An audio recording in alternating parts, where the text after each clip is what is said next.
పలుకగా వచ్చిన నాటి నుండి నమశివాయయం చేపొద్దు పలుకుచుండు.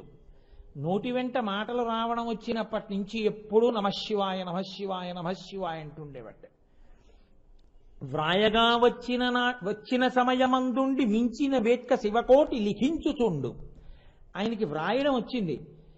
ఎన్ని కోట్లు రాసేశాడో శివ శివ శివ శివ శివ శివ శివ శివ. ఆ శివ అని రాయడం అంటే ఆయనకి సంతోషం. చదువుగా వచ్చిన నాటి నుండి శైవాగమంబుల పఠించుచుండు. చదవడం వచ్చిన దగ్గర నుంచి శైవాగమాలన్నీ చదువుకున్నాడు. బూది సర్వాంగములనిప్పుడు పూయుచుండు. అది బూడిద అనుకునేవాడు కాదు, అది విభూతి మహదైశ్వర్యం అని పరమ సంతోషంగా ఒళ్ళంతా విభూతి రాసేసుకునేవాడు. తవిలి రుద్రాక్షలను మిండు దాల్చుచుండు. శరీరం అంతా రుద్రాక్షలు కట్టుకునేవాడు. మెళ్ళో రుద్రాక్ష కిరీటం, పిలక్కి రుద్రాక్ష, చేతులకు రుద్రాక్షలు, ఇక్కడ రుద్రాక్షలు, అన్ని రుద్రాక్షలే. పార్థివేశార్చ ఏనాడు మానకుండు. ప్రతిరోజు మట్టితో శివలింగం చేసి శివలింగానికి అభిషేకం చెయ్యకుండా ఏ ఒక్కరోజు ఉండేవాడు కాదు. దంతంబుల్ పడనప్పుడే తనువు ఎందారూఢియున్నప్పుడే కాంతాసంఘము రోయనప్పుడే జరాక్రాంతంబు కానప్పుడే వింతల్ మేన చెరించునప్పుడే కురుల్ వెల్వెల్ల కానప్పుడే చింతింపన్వలమీ పదంబుజములం శ్రీకాళహస్తీశ్వర అంటాడు. ఒంట్లో ఓపిక ఉండగా కదా, దీపం ఉండగా కదా ఇల్లు చక్కబెట్టుకోవడం. దీపం నిధనం అయిపోయిన తర్వాత ఇంకా చక్కబెట్టేది ఏముంటుంది? కాబట్టి కాలము ఆధ్యాత్మ శాస్త్రమునందు బహుధా పరాకు చెప్తుంది. ఉండిపోయేది కాదు సుమా ఉపాధి. ఉండని ఉపాధిని ఆధారం చేసుకుని ఉపాసన ద్వారా ఎప్పుడూ ఉండే సత్యంలోకి నువ్వు ప్రవేశించేయాలి. ఎప్పుడూ ఉండే సత్యంలోకి వెళ్ళిపోతే ఇది పడిపోతున్నా నీకు ఇహ బెంగలేదు.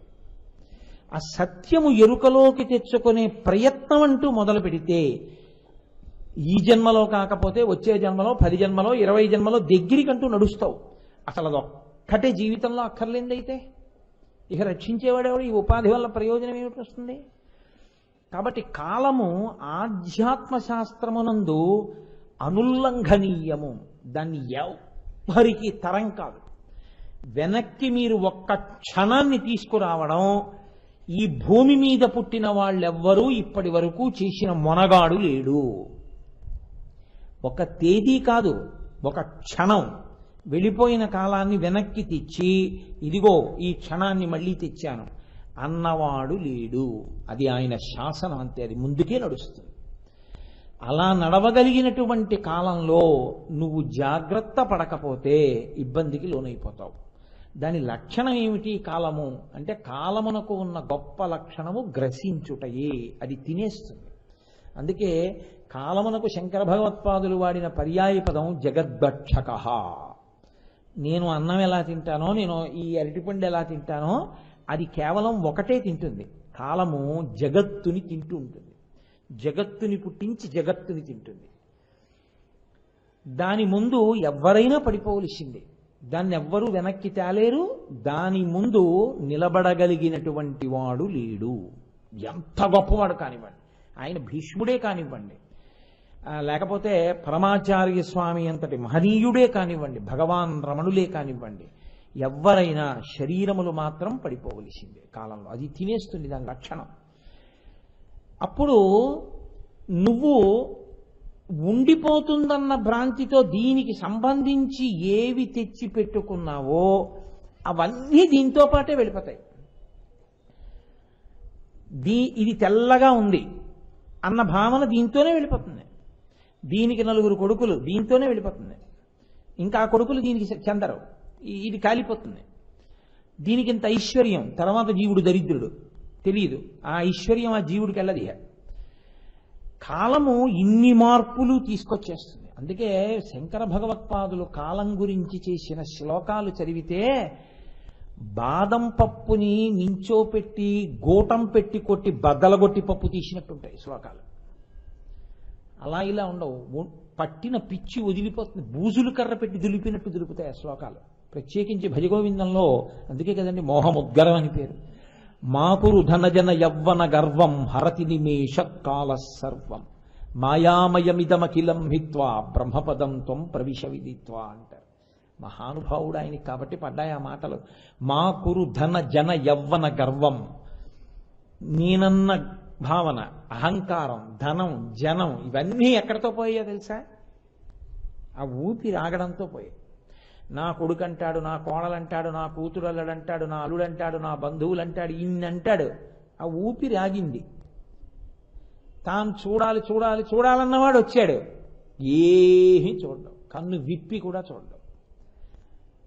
నాన్నగారండి అమ్మ అని ఏడుస్తారు, ఏమీ మాట్లాడడం. కట్టేశారు, ఏమీ పలకడం. బిందెతో నీళ్లు పోసేశారు, చెవుల్లోకి వెళ్ళిపోయాయి, కళ్ళల్లోకి వెళ్ళిపోయాయి, ముక్కుల్లోకి వెళ్ళిపోయాయి, ఏమీ పలకడం. తీసుకెళ్లి కట్టెల మీద పడుకోబెట్టారు, మాట్లాడడం. నెయ్యి పోసేస్తూ ఉంటారు, ఉలకడం. అగ్ని సంస్కారం చేసేస్తారు, దగ్ధమైపోతుంటుంది, నల్లగా మాడిపోయి, ఏమీ ఉలుకుండదు. అయిపోయి ఇంటికి వెళ్ళిపోయారు. మీ నాన్నగారు ఏరి అన్నారు అనుకోండి, పోయారండి అంటాడు అంతే. ఎప్పుడైంది ఇన్ని? ఎప్పుడు పోయాయి? నీ అన్న ఐశ్వర్యం పోయింది, నీ వాళ్ళన్న వాళ్ళు వెళ్ళిపోయారు. అసలు నేనని నువ్వు చెప్పిన ఈ శరీరం పోయింది. కల్లరి బొమ్మయో కాయంబునొల్లా అద్దె కొంపల పోలు భోగంబులొల్లా. ఇది వెళ్ళిపోయింది చిత్రం. అరే ఇంతనన్నాను, ఇది వెళ్ళిపోయింది. ఏది మిగిలింది నీకు? ఏమీ లేదు. చేసుకున్నది ఏమైనా ఉంటే కదా రావడానికి. అప్పుడు మళ్ళీ కుక్కో పందో పిల్లో నల్లో. కాలము ఒక్క క్షణం. శంకరులు అన్నారు, ఇవన్నీ తీయడానికి చాలా రోజులు పడుతుంది అనుకుంటున్నావేమో. మాకురు ధనజన యవ్వన గర్వం హరతి నిమేషకాల సర్వం. ఒక నిమిషం ఇవన్నిటినీ డిటాచ్ చేసేస్తుంది, తీసేస్తుంది. అది దాని శక్తి. మాయామయమిదమఖిలం హిత్వా. అప్పుడు నీతో వచ్చేది ఏమీ లేదు. బ్రహ్మపదం త్వం ప్రవిశ విదిత్వా. ఇది ఉండగా నువ్వు బ్రహ్మపద ప్రవేశం చేసే ప్రయత్నం చేయి. ఇహ కాలమునకు లొంగకుండా ప్రయత్నం చేయి. అందుకే దీనికి సంబంధించినవన్నీ ఉండిపోతాయని విర్రెక్కిపోయిన వాళ్ళ పేర్లు లేవు చరిత్రలో, అసలు జ్ఞాపకాలు లేవు. అంతవరకు ఎందుకండి? నేను మిమ్మల్ని ఒక్క ప్రశ్న అడుగుతాను, నిజాయితీగా గుండెల మీద చెయ్యేసుకుని చెప్పండి, మీ ముత్తాత గారి తండ్రి గారి పేరు ఎంతమంది చెప్పగలరు సభలో? ఆయన చాలా వెర్రెక్కిపోయి ఉంటాడు. నా కొడుకు, నా మనవడు, నా మునిమనవడు అని పాపం ఎంత మురిసిపోయి ఉంటాడు, అసలు పేరు కూడా తెలియదు. అసలు 3 తరాలే తెలియవు తద్దినం పెట్టేటప్పుడే చాలా మందికి. అందుకే ఎలాగో కలికాలంలో పేర్లు తెలియవని గైలో తద్దినం పెట్టేటప్పుడు ఏదో ఇంకో పేరు పెట్టి, ఇన్నమ్మాయి ఏదో పేరు పెట్టి ఇచ్చేసేయి తర్పణం అంటారు. అంత దారుణంగా ఉంటుంది నమ్మితే నువ్వు లోకాన్ని. నిన్ను ఉద్ధరించేవాడు, నీ జీవుణ్ణి ఉద్ధరించేవాడు ఎవ్వడూ ఉండడు. నీకున్న పిచ్చే వాడికి అంటుకుంటుంది. గోదానం చేయరా అంటే 11 రూపాయలే ఇస్తాడు వాడు గోదానానికి. ఎక్కడ వస్తుంది గోవు? గోవు వెంట్రుక తోక కూడా రాదు వైతరిని దాటడానికి. నువ్వు బడి కొట్టుకోవాలంటే ఆ చీము నెత్తుర్లో. కాబట్టి నీ ఒంట్లో ఓపిక ఉండగా నువ్వు చేసుకో. ఇది కాలము ఈశ్వర స్వరూపమై హెచ్చరిక చేస్తుంది. అందుకే ఆదిత్య హృదయంలో కృతఘ్నఘ్నాయ దేవాయ జ్యోతిషాం పతయే నమః. నేను వేళ్ల పట్టున ఉదయిస్తున్నాను, నువ్వు లేవలేకపోతున్నావు, కృతఘ్నుడివి, నిన్ను భంజిస్తానంటాడు ఈశ్వరుడు కాలరూపంలో. ఈ కాలమును దాటినవాడు లేడు.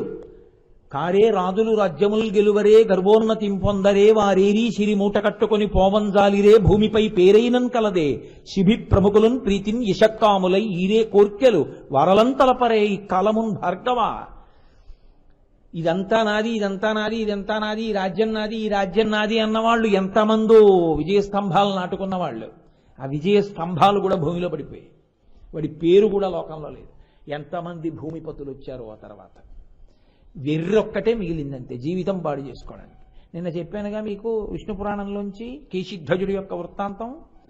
కాబట్టి కాలము నిన్ను మోహ పెట్టేస్తుంది. ఆ మాయయందు కాలములో పడిపోతే ఇక మళ్ళీ నువ్వు మనుష్య శరీరంలోకి వస్తావని నమ్మకం లేదు. కానీ కాలమును నియమించగలిగినవాడు, కాలమును శాసించగలిగినవాడు ఒక్కడే ఒక్కడున్నాడు. కాబట్టి ఇప్పుడు వాడి కాళ్ళు పట్టుకుంటే నిన్నేం చేస్తాడు? వాడొక్కడే లాగగలడు కాలంలోంచి బయటికి. అది కాలకాలహ. వాడు కాలమును శాసిస్తాడు. అంటే ఆయన తలుచుకున్నాడు అనుకోండి, కాలమునందు జరగవలసినవి జరపకుండా కూడా ఆయన శాసనము చెయ్యగలడు. ఆ కాలమును అవసరమైతే వెనక్కి తెచ్చేయగలడు. మీకు నేను ఒకరోజు మహాభారతం నుంచి సైంధవోపాఖ్యానం చెప్తూ చెప్పలా, ఈశ్వరుడు తలుచుకుంటే ఏదైనా చెయ్యగలడు.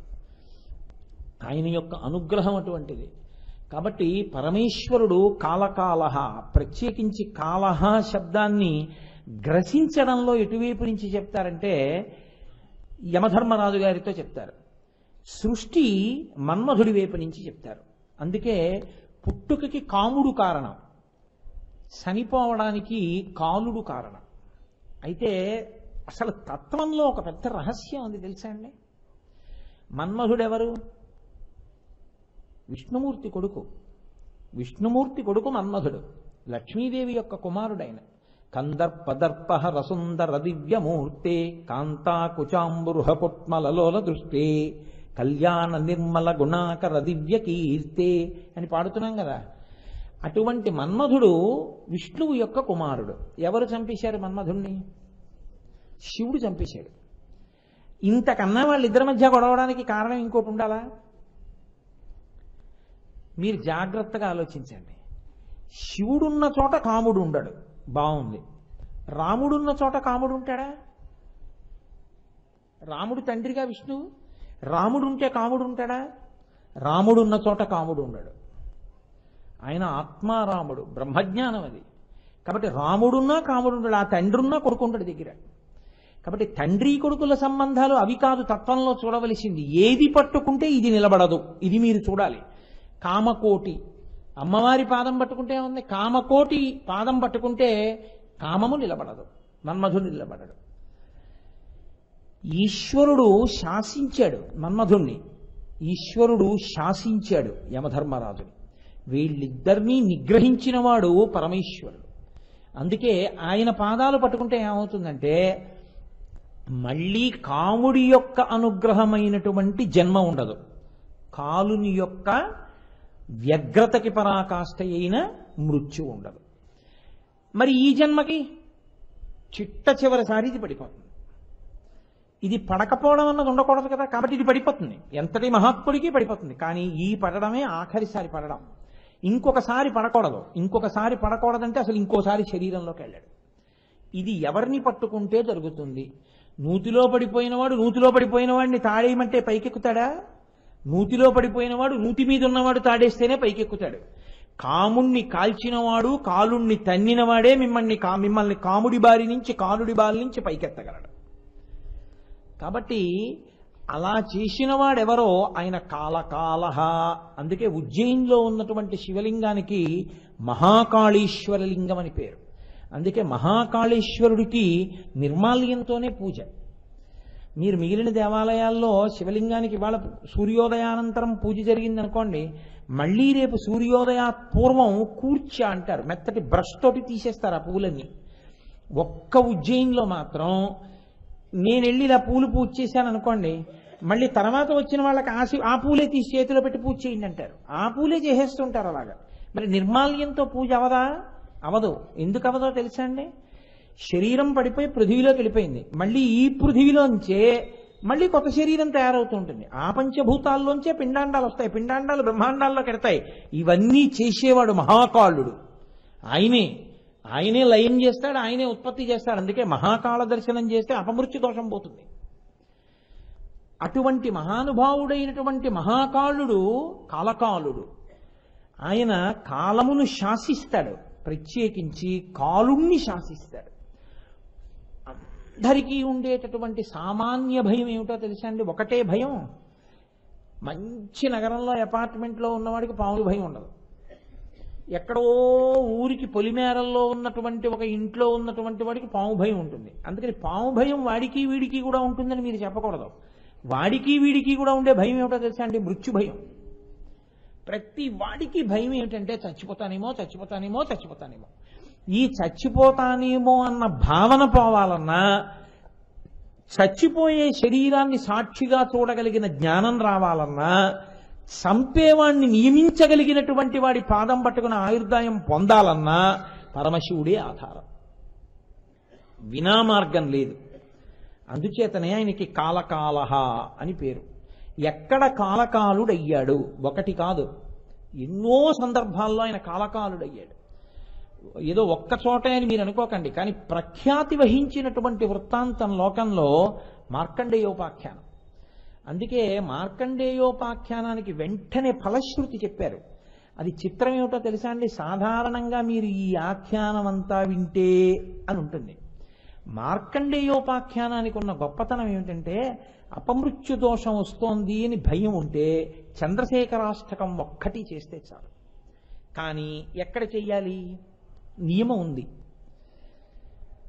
శివసన్నిధౌ, శివాలయంలో కూర్చుని చెయ్యాలి. శివాలయంలో కూర్చుని చెయ్యాలి అంటే దానికి తగిన నియమం పాటించి చెయ్యాలి. చేస్తే మాత్రం అలా చంద్రశేఖరాష్టకం కామ్యంతో చేస్తే అపమృత్యు దోషాన్ని కూడా అది పరిహరించగలదు. అసలు ఇక మార్కండేయోపాఖ్యానం ఏమింటే అత్యద్భుతం అన్నమాట అది. అందుకే మార్కండేయోపాఖ్యానాన్ని అసలు చదవని వాళ్ళు, దాన్ని శ్లాఘించని వాళ్ళు లోకంలో ఉండరు. మీరు ఏ ప్రఖ్యాత దేవాలయానికి వెళ్ళండి, మార్కండేయ ప్రతిష్ఠిత శివలింగం ఉంటుంది. శ్రీకాళహస్తి వెళ్ళండి, మీరు నాయనారులని దాటగానే ఎడంచేతి పక్కన అరుగు మీద మార్కండేయ ప్రతిష్ఠిత శివలింగం ఉంటుంది. ఎక్కడికి వెళ్ళినా ఉంటుంది. ఆయన మృకండు మరుద్వతి ఋషి దంపతుల యొక్క కుమారుడు.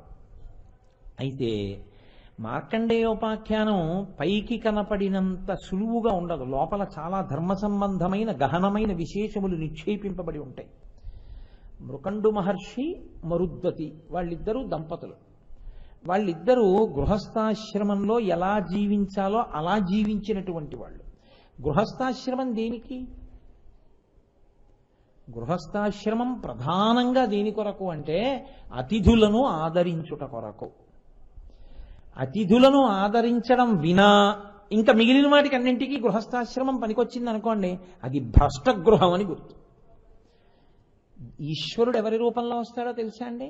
ఇంకా వేరే రాడు. అతిథి దేవో భవ. కాబట్టి ప్రమదితవ్యం. స్నాతకం చేసేటప్పుడు చెప్తారు పెళ్లి కొడుక్కి, ఒరే ఈ విషయంలో చాలా జాగ్రత్త సుమా, పరాకు పడకు. ఈశ్వరుడు ఎప్పుడైనా నీ ఇంటికి వస్తే అతిథి రూపంలోనే వస్తాడు. అందున చాలా పెద్ద శుభం ఏదైనా చెయ్యాలనుకున్నాడు అనుకోండి, నిష్కామి, ఏ కోరిక లేని వ్యక్తి మీ ఇంటికి వస్తాడు. అందుకే దశమస్కంధంలో ఊరకరారు మహాత్ములు వా రథముల ఇండ్ల కడకు వచ్చుటలెల్లం కారణము మంగళములకు మీరొచ్చుట శుభము మాకు నిజము మహాత్మా అంటాడు నందుడు గర్గుడు వస్తే. కాబట్టి ఇంటికి వచ్చినటువంటి అతిథుల్ని ఆదరించడం ఏదుందో అదే గృహస్థాశ్రమమునకు అత్యంత ధర్మము. అదొక్కటి చేయకుండా అతిథిని పిలిస్తే అతిథి వచ్చి తింటే మన ద్రవ్యం అయిపోతుందని భయపడ్డం అలవాటుగా ఉందనుకోండి, అంతకన్నా హీనమైన గృహస్థాశ్రమం ఇంకోటి ఉండదు. కాబట్టి పండించుకున్న గృహస్థాశ్రమం అంటే ఇప్పుడు మరుద్వతి, మృకండ మహర్షి వాళ్ళిద్దరు ఏం చేస్తున్నట్లు? వచ్చినటువంటి అతిథులను పూజ చేస్తుంటారు వాళ్ళు. అతిథి పూజ అని అదొక గొప్ప మాట శాస్త్రంలో. అతిథి పూజ చేసి తింటారు. అసలు అతిథి పూజ చెయ్యకుండా అన్నం తినడం అనేటటువంటి నియమం పెట్టుకున్న కుటుంబాలు నాకు తెలుసు. అలా నియమం పెట్టుకున్నందుకు గాను ఆ తర్వాతి తరాల్లో ఎంతంత ఐశ్వర్యాలు వచ్చాయో కూడా నాకు తెలుసు. కొన్ని కుటుంబాల్లో ఒక్కొక్క ఇంట్లో ఒక్కొక్క యజమాని చేసిన పుణ్యం అలా కాపాడుతుంది, యజమాని చేసిన పాపం పిల్లలకి రక్షణ లేకుండా అలా పోతుంది. కాబట్టి వాళ్ళిద్దరూ నిరంతర అతిథి పూజ చేస్తుండేవారు. పరమపరాకుతో ఉండి గృహస్థాశ్రమంలో తాము ప్రవర్తించవలసినటువంటి రీతిలో ప్రవర్తించవలసిన వారు. అంటే భార్యని స్వీకరించడానికి ప్రధాన కారణం ఏది అంటే యజ్ఞము, యాగము, హోమము చేయుట గృహస్థు ప్రతిరోజు చేసుకోవలసినటువంటి నిత్యకర్మాచరణమునందు వైక్లభ్యము లేకుండా చూసుకుంటే ఆవిడ నీ శరీరాన్ని పోషించడానికి కావలసిన ఆహార పచనం చేసి పెడుతుంది. ఇద్దరూ కలిసి ధర్మపథంలో నడవాలి. నడిస్తే అందుకు చిటికిన వేలు పట్టుకుంటాడు. ఆ చిటికిన వేలు పట్టుకుని నడిపించాడు అంటే అటువంటి మహాత్ముడై ఆయన జన్మ పరంపరలను దాటిస్తాడు. సరి అయిన భర్త దొరికాడు అనుకోండి, దొరికాడంటే ఆయనని అనుగమించిన స్త్రీ కొన్ని లక్షల జన్మలు దాటేస్తుంది. ఎందుకనంటే ఆయన పుణ్యం అటువంటిది, ఆయన ఆరాధన అటువంటిది. అందులో సగభాగం ఆవిడ ఖాతాలో పడిపోతుంటుంది. దాని మీద ఆవిడ 3 మాటలు రామా రామా రామా అందనుకోండి, ఆ ఫలితం ఆయనకి రాదు, ఆవిడికే పడుతుంది. నేను మీకు ఒక యథార్థం చెప్తున్నా. పరమభక్తుడైనటువంటి భర్త భార్య ఒకసారి శరీరాన్ని వదిలిపెడితే ఆయన ఖాతాలో కన్నా ఆవిడ ఖాతాలో పుణ్యమే ఎక్కువ ఉంటుంది. ఎందుకో తెలుసా అండి? ఈయన చేసిన దాంట్లో సగం ఆవిడకి వెళ్ళిపోయింది. ఆవిడ చేసుకున్నది ఆయన వలన వచ్చింది కాకుండా ఆవిడ ఎప్పుడైనా ఒక్కసారి ఒక్క భగవన్నామాన్ని పలికినంత మాత్రం చేత వచ్చే పుణ్యం ఆవిడికి అధికం. అందుకే సంపాదించి పెట్టేస్తాడంతే భర్త. అటువంటి అందుకని 7 తరాలు అటు ఇటు చూడండి అంటే. అంటే ఐశ్వర్యాన్ని ప్రధానంగా చూడరు, నిమిషంలో గ్రసిస్తుంది కాలం. ఈశ్వర సంబంధాన్ని ప్రధానంగా చూస్తారా, భక్తి కలిగిన కుటుంబమా కాదా అన్నది ప్రధానం. కాబట్టి అలా పండించుకున్న వాళ్ళు మరుద్వతి, మృకండ మహర్షి చక్కగా జీవితాలు గడుపుతున్నారు. ఆయన తపశ్శక్తి ఎంతటిది అంటే ఆయన యోగ మార్గంలో ఏకంగా సత్యలోకానికి వెడుతుంటాడు. వెళ్ళి సత్యలోకంలో తిరిగి మళ్ళీ వస్తుంటాడు. ఒకనాడమ్ముని బంగరంపు మలయందు పొందు పైతామహశ్రేణించేరి బ్రహ్మసభ చేరంబోవగా అకలంకుండగు అమ్ముని అపత్యం బడ్గా దవ్వారికుల్. ఆయన ఆ మృకండు మహర్షి సత్యలోకానికి వెళ్ళారు. సత్యలోకం అంతా విహారం చేశారు. చేసి బ్రహ్మగారి సభ తీరుస్తున్నారు అన్నారు. బ్రహ్మగారి సభ తీరిస్తే ఎందుకు వెళ్ళాలనుకుంటారో తెలుసా అండి? అదేం సినిమా కాదు. బ్రహ్మసభ అంటే దానికి ఋషులందరూ వస్తారు, మహాపుణ్యాత్ములందరూ వస్తారు. చతుర్ముఖ బ్రహ్మగారు ఆధ్యక్షంలో కూర్చుని ఉంటాడు. అటువంటి మహాపురుషులందరూ ఆ సభలో కూర్చుని చర్చ చేస్తారు. కాబట్టి మహాపురుష దర్శనం అవుతుంది. అందుకని ఆయన లోపలికి వెళ్ళాలి, బ్రహ్మసభలోకి వెళ్ళాలనుకున్నాడు. అనుకుని ఒకనాడమ్ముని బంగరంపు మలయందు పొందు పైతామహశ్రేణి చేరి అందులోకి వెడదాం అనుకునే సమయానికి ఆయనకి ఆ అకళంకుండగు ఆ మౌనిని అపత్యం బడ్డ దవ్వారికుల్ రకమౌ ఆ విభవము లేదనంచు పలకన్ మునీంద్ర శ్రేష్ఠుడ వారితోన్. ఆయన లోపలికి వెడదాం అనుకుంటుంటే బ్రహ్మగారి సభకి రక్షకులుగా నిలబడేటటువంటి భటులు ద్వారం దగ్గర శూలాలు అడ్డు పెట్టారు. పెట్టి మృకండ మహర్షి మీరు ప్రవేశం చేయకూడదు అన్నారు. ఆయన ఆశ్చర్యపడి, నేను మహర్షిని, నేను బ్రహ్మసభలోకి ఎందుకు వెళ్ళకూడదు, ఎందుకు నన్ను మీరు పంపించట్లేదు అని అడిగాడు. వాళ్ళన్నారు, మీరు మమ్మల్ని మన్నించండి, దీనికి కొన్ని నియమాలు ఉన్నాయి. అపత్యం బట్గా మీకు సంతానం లేదు. సంతానము లేని వాడికి బ్రహ్మసభా ప్రవేశం చేసే అధికారం లేదు. వాడికి పితృరుణం తీరలేదు, దేవరుణం తీరలేదు. పితృరుణం తీరని వాడు ప్రవేశించకూడదు. అందుకే జీవితంలో సచేల స్నానం చేస్తాడు కొడుకు పుడితే. కొడుకు పుట్టాడు అని చెప్పారనుకోండి, మీరు ఎంత మంచి బట్టలు వేసుకుని ఉన్నా కొంచెం ఎత్తైన ప్రదేశం మించి నీరు చప్పుడై పైకి లేచేట్టుగా దూకాలి. ఆ పైకి లేచిన నీటి ఆ పొరకి పితృదేవతలు చూస్తారు, ఓ వీడు కొడుకునికని వంశాన్ని కొనసాగించాడు, వాళ్ళు ఆశీర్వచనం చేస్తారు. అందుకే కొడుకు పుడితే సచేల స్నానం చేస్తారు. నీవు సచేల స్నానం చేయలేదు, నీకు అసలు సంతానం లేదు. సంతానం లేదు కాబట్టి నువ్వు పితృరుణం నుంచి విముక్తుడు కాలేదు. పితృరుణం నుంచి విముక్తుడు కానివాడు బ్రహ్మసభా ప్రవేశం చేయకూడదు. కాబట్టి రకమౌ నా విభమము లేదనంచు పలకన్, నువ్వు మన్నించు, మేమేం చెయ్యలేము, నిబంధనే. నిన్ను అపత్యంబు సంతానలేమి అన్న దోషం అడ్డింది, నువ్వు రావడానికి వీల్లేదు, కాబట్టి ఆగిపో. ఆయనకి తెలియదండి ధర్మశాస్త్రం. ఏదో సంతోషంలో వెళ్ళబోయాడు, అరే నిజమే నాకు అపత్యం ఉంది కదూ, నాకు సంతానం లేదుగా. ఆయన బాధగా తిరిగి వచ్చేస్తున్నాడు. ఆయన బాధగా తిరిగి వచ్చే లోపల ఆశ్రమంలో మరుద్వతి ఆ రోజు వంట చేస్తోంది. ఎక్కడి నుంచో యాత్రికులు వచ్చారు. వాళ్ళు మహాతేజోవంతులు. వాళ్ళన్నారు, అమ్మ అలిసిపోయి ఉన్నాం, భిక్ష ఇస్తావా అని అడిగారు. ఆవిడంది, ఇంతకన్నానా, మహాత్ములకు భిక్ష పెట్టడానికి కదా గృహస్థాశ్రమం, కాబట్టి రండి భిక్ష స్వీకరిద్దురు కానీ స్నానం చేసి రండి, వడ్డించేస్తానని. వాళ్ళు స్నానం చేసి వచ్చి కూర్చున్నారు. విస్తళ్ళేసింది, వడ్డనంతా పూర్తి చేసి మీరు పదార్థ స్వీకారం చేయండి అంటే వాళ్ళన్నారు, మీ బిడ్డని పిలవండి అమ్మా అన్నారు. అంటే తినేటప్పుడు ఆ బిడ్డలున్న ఇల్లేనా ఓసారి చూస్తారు. కాబట్టి బిడ్డలు ఉన్నారా అమ్మా, మీ బిడ్డల్ని పిలు. ఆవిడంది, నాకు అపత్య దోషం ఉంది, నాకు సంతానం కలగలేదు. వాళ్ళన్నారు, అమ్మా ఏమనుకోకు, సంతానము లేని ఇంట భోజనం చేయడాన్ని శాస్త్రం అంగీకరించదు. తగినంత శుభం కాదు, ఉత్తినే భోజనం చేయకూడదు. కాబట్టి మేము భోజనం చెయ్యలేము అని వాళ్ళు వడ్డించిన పదార్థాలని అలాగే విడిచిపెట్టి లేచి వెళ్ళిపోయారు. ఆవిడ చాలా బాధపడింది.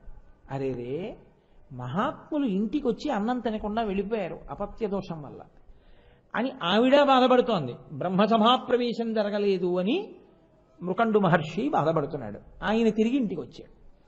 ఆవిడ ఎవరికి చెప్పుకుంటుందండి?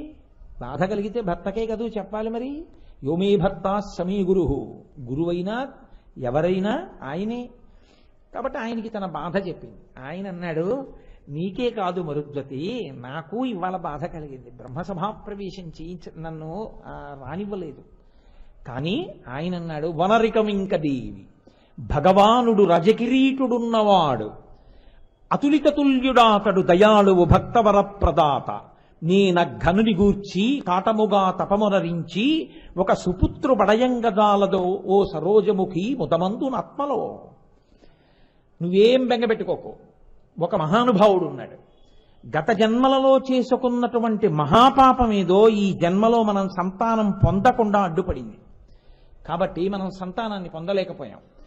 ఎంతటి మహాపాపమైనా సరే తీసేసి భక్తుల కోర్కెలు తీర్చగలిగినటువంటి భగవానుడు ఒకడున్నాడు. ఆయన భగవానుడు రజకిరీటుడున్నవాడు, మహానుభావుడైన అతులిత తుల్యుడాతడు. అర్హసి రహసి స్వతంత్ర బుద్ధ్యా వరివసితుం అంటే శంకర భగవత్పాదులు శివానంద లహరి చేస్తూ అగణిత ఫలదాయక అంటారు. అసలు లెక్క పెట్టలేవా ఆయన ఇచ్చేటటువంటి శుభాల గురించి? నువ్వు ఇంత అడిగితే ఆయన బ్రహ్మాండం అంత ఇస్తాడు, అంత శక్తివంతుడు అంటారు. కాబట్టి ఆయన అతులిత తుల్యుడాతడు, దయాళు, భక్తవర ప్రదాత. కేవలం శక్తి ఉంటే సరిపోదు, అపారమైన దయ కలిగినటువంటి వాడు. కాబట్టి నేను అదిగో ఆ శంకరుడి గురించి కాటముగా తపముదరించి ఒక సుపుత్రు బడయంగదాలదు ఓ సరోజముఖి ముదమందు ఆత్మలో. సంతోషాన్ని పొందు. ఏదో జరిగింది జరిగిపోయింది, ఇక మనకి బాధ ఉండదు, మనకి కొడుకు పుడతాడు. కాబట్టి నేను తపస్సు చేస్తాను. ఆవిడంది, ఇది భార్య అంటే. ఆవిడ తప్పకుండా ఎప్పుడో ఎందుకు ఇప్పుడే ప్రారంభం చేసేయండి. ఒక్కొక్కడు ఎంత విచిత్రంగా ఉంటుందంటే దక్షిణాయనంలో తిరుపతి వెళ్ళొచ్చా అండి అంటాడు. దక్షిణాయనం ఏంటి, ఉత్తరాయణం ఏంటి? తిరుపతి వెళ్ళి నువ్వు ఈశ్వరుణ్ణి దర్శనం చేసుకోవడానికి, నీకు అన్నం తినడానికి దక్షిణాయనంలో అన్నం తినొచ్చా అండి అని అడగడం. వెంకటేశ్వర స్వామి వారిని చూడడానికి వీడికి దక్షిణాయనం అడ్డొచ్చింది. ఆషాఢ మాసంలో కొండకి వెళ్ళొచ్చా అండి అంటాడు. ఆషాఢ మాసంలో కొండకి వెళ్ళొచ్చా అండి అంటున్నావు. నువ్వు ఆషాఢ మాసంలో పుట్టి ఆషాఢ మాసంలో తెస్తే అప్పుడు అది ఎలా అడ్డుతుంది?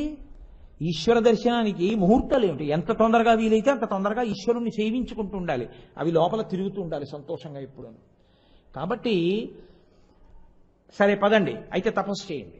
ఆయన వెళ్ళాడు, తపస్సు మొదలెట్టాడు. ఆవిడ ఉపకరిస్తోంది. చాలా ఘోరమైనటువంటి తపస్సుగా మారిపోయింది. ఎప్పుడు మారిపోతుందో తెలుసా అండి? ఏదో ఓ 4 రోజులో, ఓ వారం రోజులో, ఓ 10 రోజులో ఉండి నీకున్న పాపమునకు తగినంత ఉపాసన నువ్వు చెయ్యాలి. నీ కడుపుకు ఆకలిసినంత అన్నం తినకుండా ఆకలి ఎలా తీరుతుంది? దాహం తీరవలసిన నీళ్లు దాక్కుండా దాహం ఎలా తీరుతుంది? నువ్వు కొనుక్కోవాలనుకున్నటువంటి చెప్పుల జతకు కావలసినంత డబ్బులు లేకుండా చెప్పులు ఎక్కడి నుంచి వస్తాయి? ఏదైనా కావలసినంత అన్న మాట ఉందిగా, నీ పాపం పోవడానికి కావలసినంత తపస్సు చెయ్యాలి. కాబట్టి ఎంత పెద్ద దోషం ఉంటే సంతానం కలగలేదు. కాబట్టి ఇప్పుడు ఆ దోషం పోవడానికే ఆయన ఘనమైన తపస్సు మొదలుపెట్టాడు. ఆవిడ ఉపకరిస్తోంది. నారద మహర్షి వెళ్ళి పార్వతీదేవికి పరమేశ్వరుడికి విన్నవించాడు. ఏమయ్యా, మృకండు మహర్షి అంత గొప్ప తపస్సు చేస్తున్నాడు, మహానుభావుడు, నలుసుని కోరి అనుగ్రహించలేవా అన్నాడు. అంటే పార్వతీదేవి శంకరుడిని అడిగింది, ఏమండి మీరు భోళాశంకరుడని పేరు, ఇట్టే అనుగ్రహిస్తారే, ఎందుకు ఆ మృగండు అంత తపస్సు చేస్తున్నా అనుగ్రహించట్లేదు? కాదు కాదు, బాగా శాస్త్రం ఎరిగినవాడు, ఇంత భక్తి ఉన్నవాడి వల్లే లోకానికి ప్రయోజనం కలగాలి. మృకండుడి భక్తి అంటే ఏమిటో నేను లోకానికి ప్రకాశింప చెయ్యాలనుకుంటున్నాను. పార్వతి రా వెడదాం అన్నాడు. పార్వతీ పరమేశ్వరుడు ఇద్దరూ వచ్చారు, దర్శనం ఇచ్చారు. మృకండు మహర్షి లేచాడు, స్తోత్రం చేశాడు. స్తోత్రం చేసిన తర్వాత పరమశివుడు అన్నాడు, శివుడును మౌను చూచి ఇట్లనియన్. ఆ మహర్షిని చూసి శివుడే అన్నాడు, చిత్తమునన్ బహుప్రీతి పొందినాడను, నీ పట్ల చాలా ప్రీతి పొందానయ్యా. విమలమైన నీ చిత్తము దూరపు భక్తియు తపంబు పెంపు. ఏ సామాన్యమైన భక్తి అనేది, ఎంత మంచి హృదయం, ఎంత నిర్మలమైన హృదయంతో నేను రాలేదని కించిత్ కూడా వ్యగ్రత పొందకుండా తపస్సు చేశావు. కాబట్టి నీకు దీర్ఘాయుష్మంతులు అయోగ్యులకు కుమారులను ఎంచుకుందువో 16 వర్షములతో పరమందు సుపుత్రు కోరేదో నీ ఇష్టం. ఎవరు కావాలి? చాలా కాలం జీవించేటటువంటి దుర్మార్గులైనటువంటి కొడుకులు చాలా మంది కావాలా?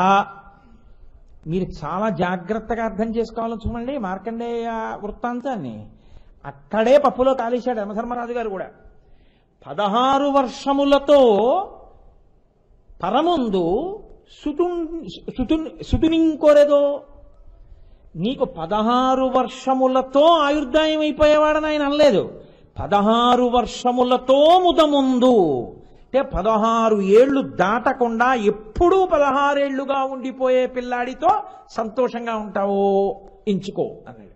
సంతోషంగా ఎంచుకోవద్దండి 16 ఏళ్ల పిల్లాడిని నిమ్మని. మృకండుడికి కూడా ఏమని అర్థమైందో తెలుసా అండి?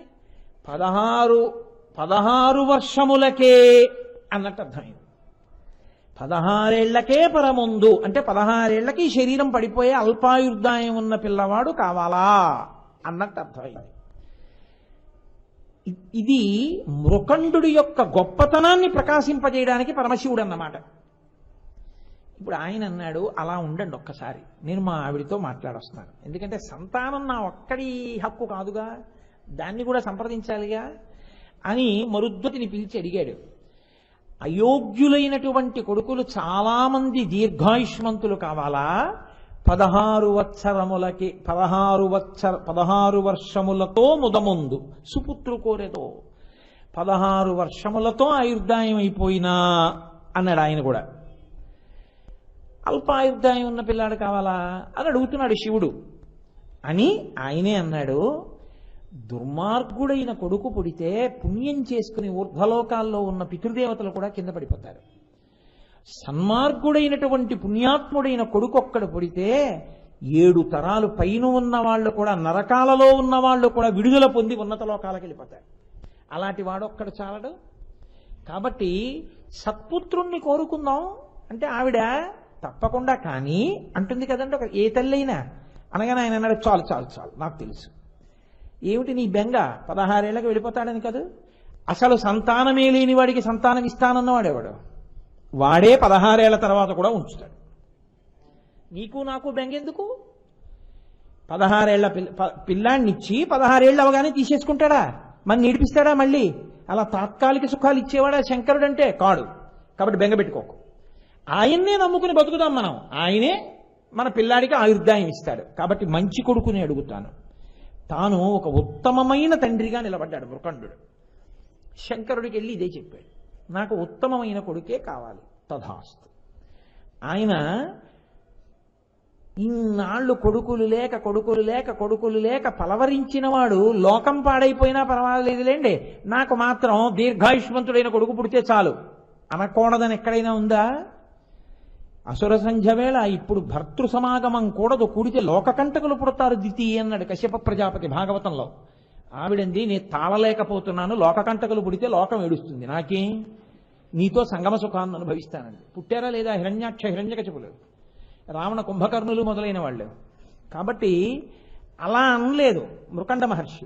ఆయన అన్నాడు, పరమశివుడే అనుగ్రహిస్తాడు ఆయుర్దాయాన్ని, మనకెందుకు బెంగ, అందుకని అలా సుపుత్రుడినే కోరుకుందాం. ఆయన తథాస్తు అన్నాడు. గర్ధానం చెందాడు. ఆవిడ గర్భిణి అయింది, కొడుకు పుట్టాడు. ఇప్పుడు ఎలా ఉంటుంది వాళ్ళకి? చాలా అద్భుతమైన ఉపమానం వేసేశారు అక్కడ. పేదలకు దొరికిన పిన్నిధట్లు ఆ మృకండును తత్సతి అనవరతము ముద్దు కొమరిని చూచుచు హద్దులేని అరుసమున ఓలలాడిరి అన్ని మరచి. కడుపేదవాడికి పరమదరిద్రుడికి పెద్ద నిధే దొరికింది అనుకోండి, వాడు ఏం చేస్తాడో తెలుసా అండి? దాన్ని ఎక్కడ మనం పెట్టుబడి పెడదాము అలా ఆలోచించాడు. పెట్టుబడి పెట్టినా మళ్ళీ ఎక్కడికో తీసుకెళ్ళి దాన్ని ఏదో చెయ్యాలి కదా. వాడు ఏం చేసుకుంటాడంటే రోజు సారా మూటలు ఇప్పడం, ఓ గదిలో తలుపులు వేసుకుని కింద పోసుకోవడం, మళ్ళీ లెక్కెట్టుకోవడం, మళ్ళీ కట్టకట్టుకోవడం, మళ్ళీ దాచుకోవడం. అంటే వాడి జీవితంలో వాడంత డబ్బు చూస్తాననుకోలేదు, కనపడింది. అందులో వాడు ఏమీ చేయడు, దాన్ని అలాగే చూసుకుంటూ ఉంటాడు. ఎంత గొప్ప మాట చూడండి, లేక లేక పుట్టిన కొడుకు కాబట్టి వాళ్ళిద్దరు ఏం చేసుకుంటున్నారంటే చూసుకుని మురిసిపోతున్నారంతే. పేదలకు దొరికిన పిన్నిధట్లు ఆ మృకండును తత్సతి అనవరతము, ఇప్పుడు అప్పుడు అని లేదు, ముద్దు కొమరుని చూచుచు హద్దులేని అరుసమున ఓలలాడిరి అన్ని మరచి ఆనంద సాగరంలో తేలిపోతున్నారు. కాలం ఉండదు కదండి. ప్రత్యాయాంతికతాహ పునర్న దివసాహ కాలో జగద్భక్షక, తినేస్తుంది కదా కాలం. అయిపోయాయి 15 ఏళ్ళు. 15 సంవత్సరములు పూర్తయిపోయాయి. పిల్లవాడు మంచి విద్యాబుద్ధులను పొందుతున్నాడు, చక్కగా చదువుకుంటున్నాడు. ఎంతటి మహానుభావుడిగానో తయారాడు. మార్కండేయుడు గురించి వర్ణిస్తారు, ఇన్ని పద్యాలు చెప్పారో ఆ మార్కండేయుడి మీద. నడువగా వచ్చిన నాటి నుండి శివదేవళములకు ఎగుచుండు. ఆయన నడక వచ్చిన దగ్గర నుంచి ఎప్పుడు తప్పటడుగు లేస్తూ శివాలయం ఎటుందో అటు ఎడుతుండేవట. పలుకగా వచ్చిన నాటి నుండి నమశివాయం చేపొద్దు పలుకుచుండు. నోటి వెంట మాటలు రావడం వచ్చినప్పటి నుంచి ఎప్పుడూ నమశివాయ నమశివాయ నమశివాయ అంటుండేవట. వ్రాయగా వచ్చిన సమయమందుండి మించిన వేట్క శివకోటి లిఖించుచుండు. ఆయనకి వ్రాయడం వచ్చింది. ఎన్ని కోట్లు రాసేశాడో శివ శివ శివ శివ శివ శివ శివ శివ. ఆ శివ అని రాయడం అంటే ఆయనకి సంతోషం. చదువుగా వచ్చిన నాటి నుండి శైవాగమంబుల పఠించుచుండు. చదవడం వచ్చిన దగ్గర నుంచి శైవాగమాలన్నీ చదువుకున్నాడు. బూది సర్వాంగములనిప్పుడు పూయుచుండు.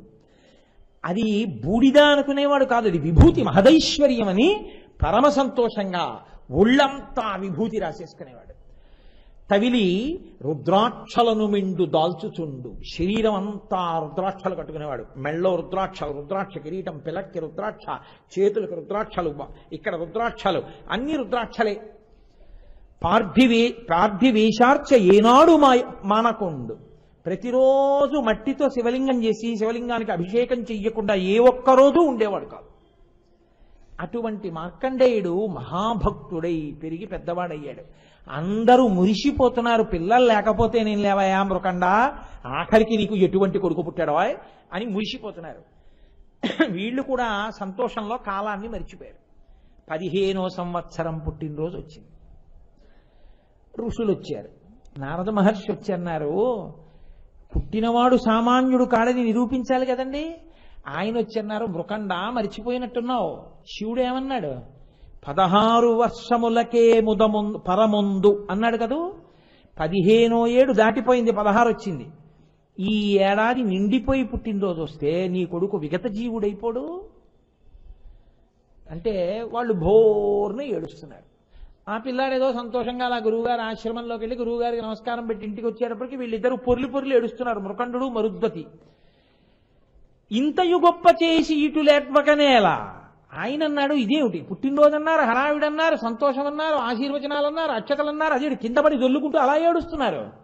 దేనికి అంటే వాళ్ళన్నారు, నాయనా నీకు అల్పాయుద్ధాయం, ఈ ఏడాదితో నీ శరీరం పడిపోతుంది కాబట్టి మేము బెంగ పెట్టుకున్నాం అంటే ఆయన నవ్వి అన్నాడు, ఏమిటి నాన్న మతి లేని మాటలు, వీడుము దైన్యము మన్యువేగమున్, వెంటనే నీకు వచ్చినటువంటి దుఃఖాన్ని విడిచిపెట్టేసేయండి.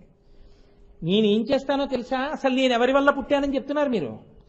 మీకు అసలు సంతానమే కలగకూడదన్నంత పాపం ఉందంటున్నారు. మరి నేను ఎందుకు పుట్టానంటున్నారు? శివానుగ్రహంతోనైనా పుట్టాను. నేను కూడా అగ్గనుని గూర్చి తపంబొనరించి ఆయన గురించే తపస్సు చేస్తాను. చేస్తే ఆయన ఏం చేస్తాడు? సిద్ధి నొసంగు సౌఖ్యములు, నాకు సిద్ధినిస్తాడు, సౌఖ్యం ఇస్తాడు. ఆయన ఇవ్వలేందే ఉన్నామా, అందుకని నేను తపస్సుకి వెళ్ళిపోతున్నాను అన్నాడు. అంతకన్నా మార్గం ఇంకోటి ఉందని ఆ వాళ్ళు కూడా నమ్మిన వాళ్ళు కారు. అది అస్తిక్య బుద్ధి అంటే. ఎప్పుడు రాత్రి పగలు శివనామం చెప్తూ అక్కడ తపస్సు చేస్తున్నాడు. శివుడా దివుడా అన్నాడు ఆయన. శివుడు ఏం చేస్తాడరా? నా ధర్మం నేను చేస్తూ ఉండగా శివుడు కూడా నన్ను అడ్డగించడానికి వీల్లేదు. కాబట్టి ఇప్పుడు ఆయన శివాలయ ద్వారం దగ్గరికి వెళ్ళి మార్కండేయ అని పిలిచాడు. ఆయన చూశాడు, రా నీ ఉసురు తీయాలి, సమయం దాటిపోతోంది, నేను ధర్మవర్తిని కాబట్టి నీ మీద పాశం విసురుతున్నాను. శివలింగాన్ని పట్టుకుంటే విడిచిపెట్టేస్తాను అనుకుంటున్నావేమో, నేను కాలపాశమును, అందుకే దానికి కాలపాశము అని పేరు, నేను కాలపాశమును విసిరితే రాను అని నిలబడగలిగిన వాడు లోకంలో ఉండడు, ఆపగలిగిన వాడు కూడా లోకంలో ఉండడు. కాబట్టి శివుడు నిన్ను రక్షించలేడు, అందుకు ఇబ్బంది వచ్చింది. కాబట్టి నువ్వు రా బయటికి అన్నాడు. ఆయన అన్నాడు, ఈయన్ని చూసి నేను రాను అని అనలేదు, శివుడు నన్ను రక్షిస్తాడని అనలేదు మార్కండేయుడు. అక్కడ వచ్చింది పెద్ద చిక్కంత. అప్పుడు చేశాడండి అష్టకం. మీకందరికీ తెలుసున్నదే, చంద్రశేఖర చంద్రశేఖర చంద్రశేఖర పాహిమాం, చంద్రశేఖర చంద్రశేఖర చంద్రశేఖర రక్షమాం, రత్నసానుశరాశనం వ్రజతాద్రిశృంగనికేతనం, సింజనీకృత పన్నగేశ్వరమచ్యుతానలసాయకం, క్షిప్రదగ్ధపురత్రయం త్రిదివాలయైరభివందితం, చంద్రశేఖరమాశ్చర్యే మమ కింకరిష్యతి వై యమః అన్నాడు ఆ పిల్లాడు. పరమశివుడు యొక్క వైభవాన్ని చెప్పి ప్రతిసారి చంద్రశేఖరమాశ్రయే అన్నాడు. ఊరే ఈ కాలమంతా చంద్రుడి యొక్క శుక్లపక్షం కృష్ణపక్షం తిథుల కింద మారుతోంది, నడుస్తోంది. ఏ చంద్రుడి యొక్క కళలు తరిగి పెరిగితే కాలం నడుస్తోందో ఆ చంద్రరేఖనే శిరోభూషణంగా పెట్టుకున్నవాడు నా స్వామి. కాలము ఆయన వలన కదులుతోంది, కాలం ఆయనకి భూషణం. అటువంటి చంద్రశేఖరుణ్ణి నేను పట్టుకుని ఉండగా చంద్రశేఖరమాశ్రయే మమ కింకరిష్యతి వై యమః, ఓ యమ నువ్వు నన్నేం చేస్తావురా అన్నాడు ఆయన. ఇక్కడ వచ్చింది యమధర్మరాజుకి. నేను వస్తానని అనలేదు, నేను రానని అనలేదు, నాకు ఆయుర్దాయం కావాలని అనలేదు, నాకు బతకాలని ఉందని అనలేదు. అది ఆయన భక్తి. ఇందుకు కదిలాడు శివుడు. ఇది మీరు బాగా పట్టుకోవాలి మార్కండేయోపాఖ్యానంలో. దేనికి కదిలాడు? పిల్లవాడు అదే చెప్తున్నాడు, మళ్ళీ మళ్ళీ వేస్తున్నాడు, పాశం జారిపోతోంది. కుండలీకృత కుండలేశ్వర కుండలం వృషవాహనం, నరదాది మునీశ్వర స్తుత వైభవం భువనేశ్వరం, అంధకాంతకమాశ్రితామర పాదపం శమనాంతకం, చంద్రశేఖరమాశ్రయే మమ కింకరిష్యతి వై యమః అంటున్నాడు. అరుణాచలంలో యమలింగ దర్శనం చేసిన వాళ్ళకి ఎముకలు అంటుకున్నాయండి. అంటుకోవని డాక్టర్లు చెప్పిన వాళ్ళకి అంటుకున్నాయి. శివుడు శివుడే. కాబట్టి నన్ను నువ్వేం చేస్తావురా? నేను శివుణ్ణి పట్టుకుని ఉన్నంతసేపు నన్ను తీసుకెళ్ళలేవు. నా నమ్మకం అది. నీ తరమే. నేను ఆయన్ని పట్టుకుని ఉండగా నువ్వు నాకు పాశం వేస్తావా? దీని మీద ఎన్ని వ్యాఖ్యానాలు వచ్చాయి తెలుసా అండి. ఇప్పుడు ఆయన శివలింగాన్ని గట్టిగా కౌగిలించుకున్నాడు. దాని మీద తలపెట్టి ద్వారం దగ్గరున్న యముడితో అంటున్నాడు, చంద్రశేఖరమాశ్రయే మమ కింకరిష్యతి వై యమః అంటున్నాడు. యముడు పాశం వెయ్యాలి. ఇప్పుడు పాశం శివలింగానికి ఆయన తలకి దూరం లేదు కాబట్టి శివలింగంతో కలిపి వెయ్యాలి కదండి, వినా మార్గం లేదు. ఆయన జోలికి వెడితే ఆయనైనా ఊరుకుంటాడేమో. అమ్మలగన్నయమ్మ ముగురమ్మల మూలపుటమ్మ చాలా పెద్దమ్మ సురారులమ్మ కడుపారడి బుచ్చినయమ్మ తన్ను లోనమ్మిన వెల్పుటమ్మల మనంబున ఉండెడియమ్మ దుర్గమాయమ్మ. ఆవిడ ఊరుకుంటుందా? పరమశివుడికి పాశం తగిలితే ఎడంకాలు ముందు లేచిందన్నారు. అందుకే వామభాగం అమ్మవారిది. ఎవడరా ఆయన జోలికి వచ్చినవాడు కింకరుడు, ఆయన దగ్గర పనిచేస్తున్న ఒక నౌకరు ఆయన జోలికి రావడమా? అందుకని ఎడంకాలు లేచిందాయా అన్నారు. కాబట్టి ఇప్పుడు పాశం వేశాడు మార్కండేయుడికి. అది ఆయన మెడకి పడింది.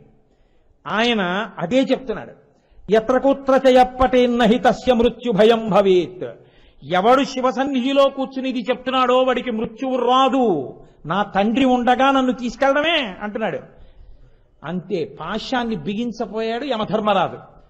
ఒక్కసారి ఆవిర్భావలింగము అంటారు. మీకు ఈ శివాష్టోత్తరం పూర్తి చేసే లోపల నేను ఎక్కడో అక్కడ ఆవిర్భావలింగ వైభవం ఏమిటో చెప్తాను. శివలింగంలోంచి కాలకాల స్వరూపంతో, అదే మహాకాళ స్వరూపం, ఘోరమూర్తిగా ఉంటాడు, భయంకరమైనటువంటి రూపం. నేను కవచంలో చెప్పానే, ఓం నమో భగవతే సదాశివాయ సకలతత్వ విదూరాయ సకలలోకైక హర్త్రే సకలలోకైక సంహర్త్రే సకలలోకైక గురవే సకలలోకైక సాక్షిణే సకల జగత భయంకరాయ శాశ్వత నిజావాసాయ నిరావాసాయ నిరాతంకాయ నిష్కళంకాయ నిష్ప్రపంచాయ నిర్ద్వంద్వాయ నిస్సంగాయ నిర్మమాయ నిర్మలాయ నిర్గుణాయ నిరుపమిభమాయ నిత్యశుద్ధ బుద్ధ సచ్చిదానందాద్వైత పరమ ప్రకాశాయ పరమశాంత ప్రకాశాయ తేజోరూపాయ చేదోజిపతయే జయ జయ జయ రుద్ర మహారుద్ర మహారౌద్ర వీరభద్రావతార మహాభైరవ కాలభైరవ కల్పాంత భైరవ కపాలమాలాధర కట్వాంగ ఖడ్గ చర్మ పరశు పాశంకుశ ఢమరుక మృగశూల చాపబాణ గదాశక్తి బిందివాల తోమర ముసల ముసుండి ముద్గర ప్రాస పరిఘ పట్టి శితగ్ని చక్రాద్యాయుధ భీషణకర సహస్రదంస్ట్ర కరాళవదన వికటాట్టహాస విస్ఫాటిత బ్రహ్మాండ మండల నాగేంద్రహార నాగేంద్ర వలయ నాగేంద్ర చర్మ ధర మృడ మృత్యుంజయ త్రయంబక సదాశివ అన్నట్టు ఒక్కసారి శివలింగంలోంచి పైకి లేచాడు. లేస్తూనే ఎడంకాలు పైకెత్తి యమధర్మరాజు గుండెల మీద తన్ని త్రిశూలంతో పొడిచాడు. అంతే నెత్తురు కక్కుని యముడు చచ్చిపోయాడు. మార్కండేయుడు లేచి స్తోత్రం చేశాడు. ఈశ్వర, ఇది మహానుభావ, నాకు నీ మీద నమ్మకం అని ఆయన అన్నాడు. నీకేం కావాలన్నాడు పరమశివుడు. పిల్లవాడన్నాడు, నా ఒక్కడి కోసం లోకధర్మం ఆగిపోకూడదు. అతను తన పని తాను చెయ్యబోయాడు, కానీ నా నమ్మకాన్ని నేను వ్యక్తీకరించాను.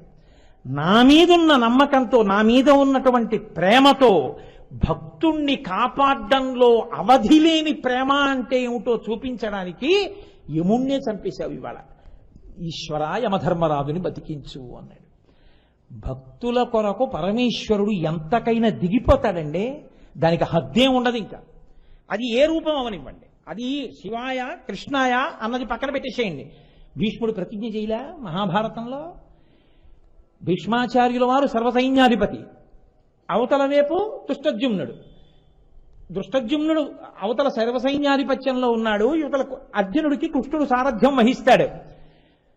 కృష్ణుడు ప్రతిజ్ఞ చేశాడు, ఆయుధం పట్టను, సారథ్యం మాత్రమే చేస్తానని అని భీష్ముడికి వచ్చి చెప్పారు. భీష్ముడు అన్నాడు, కృష్ణుడు ఎవరు ప్రతిజ్ఞ చేయడానికి? నేను ప్రతిజ్ఞ చేస్తున్నాను, కృష్ణుడితో ఆయుధం పట్టిస్తాను. కృష్ణుడు పరమాత్మ అని భీష్ముడికి తెలుసు. కృష్ణుడితో ఆయుధం పట్టిస్తాను భక్తుడి ప్రతిజ్ఞ, పట్టను ఈశ్వరుడి ప్రతిజ్ఞ. ఈశ్వరుడు నెగ్గాలా, భక్తుడు నెగ్గాలా? వచ్చింది యుద్ధం. చేత్తో ధనస్సు పట్టుకుని ఇంత గాంధీవం ఉన్నటువంటి అర్జునుడి శరీరానికి అంగుళం చోటు లేకుండా కొట్టేశాడు. కొట్టేస్తే అర్జునుడు బాణం ఇలా తీసి గాంధీవంలో సంధించలేకపోయాడు. అలా కొట్టేస్తూ ఉంటే సారథిని కూడా కొడతారు కదండి. కృష్ణుడు సారథ్యం చేస్తూ వెనక్కి చూశాడు. వచ్చే బాణాలే కానీ వెళ్లే బాణాలు కనబట్టలేదు. ఏమిటని చూశాడు వెనక్కి.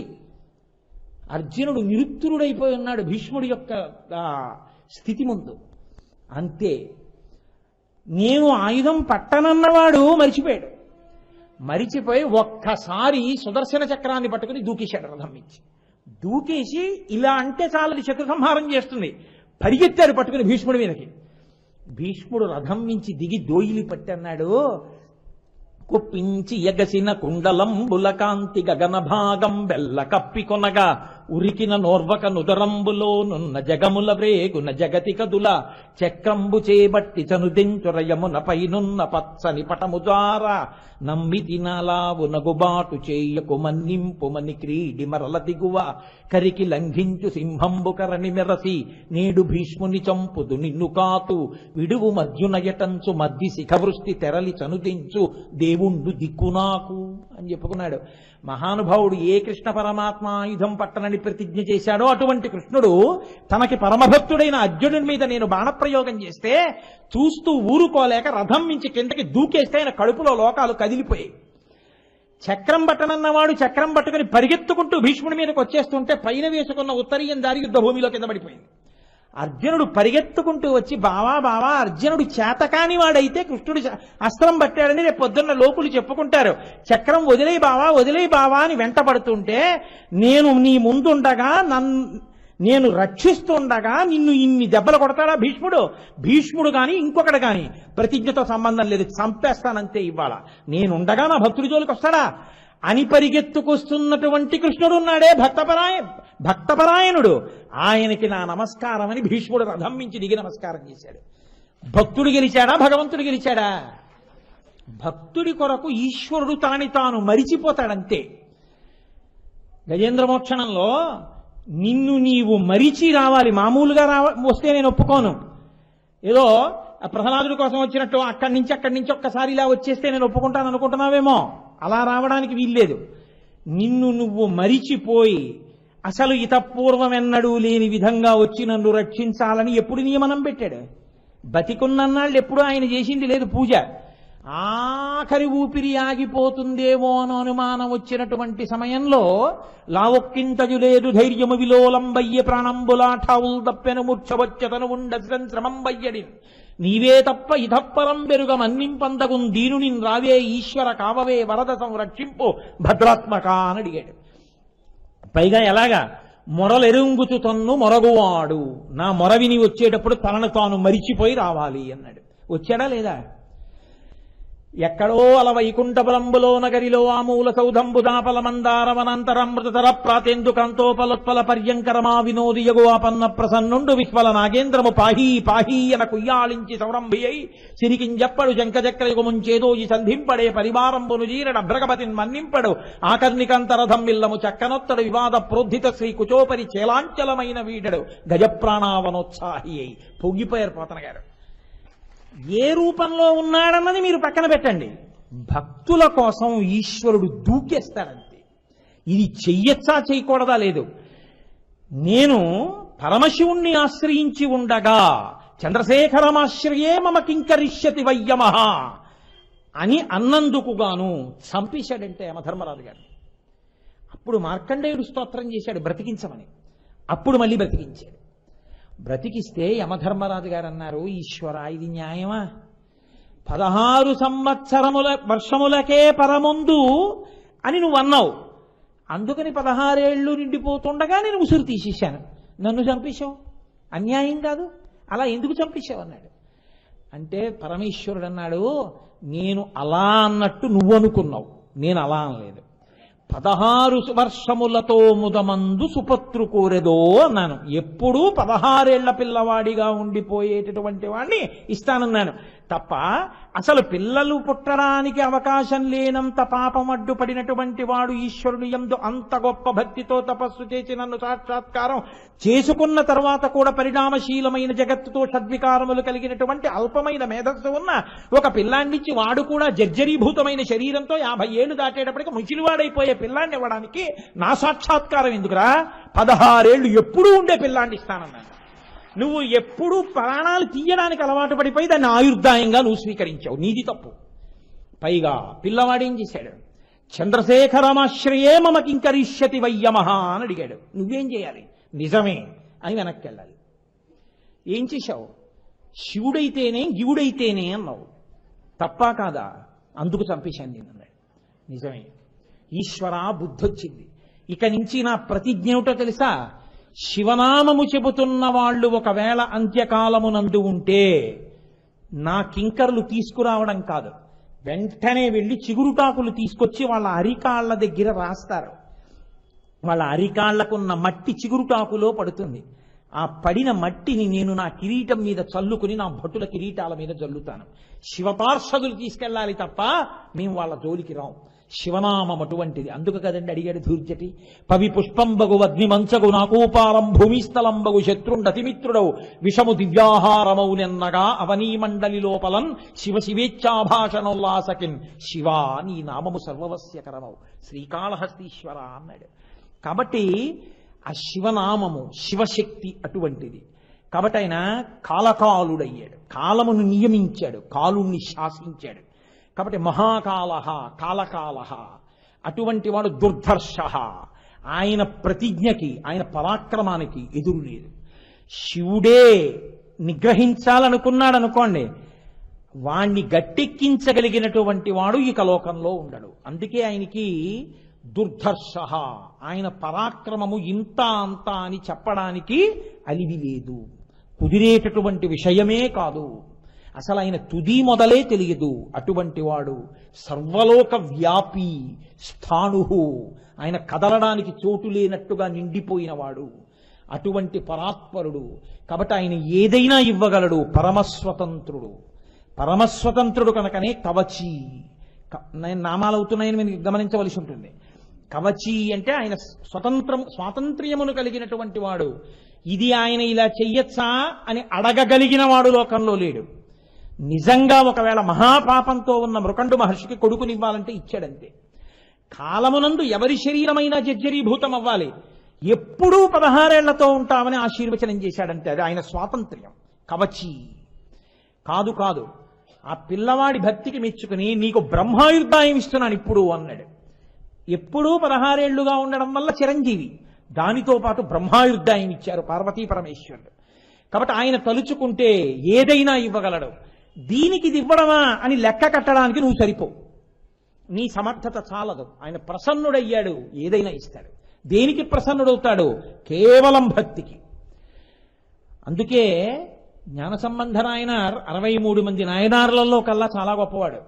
అటువంటి నాయనార్ అంత గొప్ప వైభవాన్ని పొందడానికి కారణం చాలా ఆశ్చర్యకరం.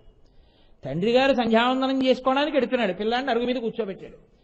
ఉరే, నేను నీళ్లల్లో ములుగుతాను, నీకు భయం వేస్తే అదిగో గోడ మీద పార్వతీ పరమేశ్వరులను ఉన్నారు, వాళ్లే లోకమునకంతటికీ తల్లిదండ్రులు.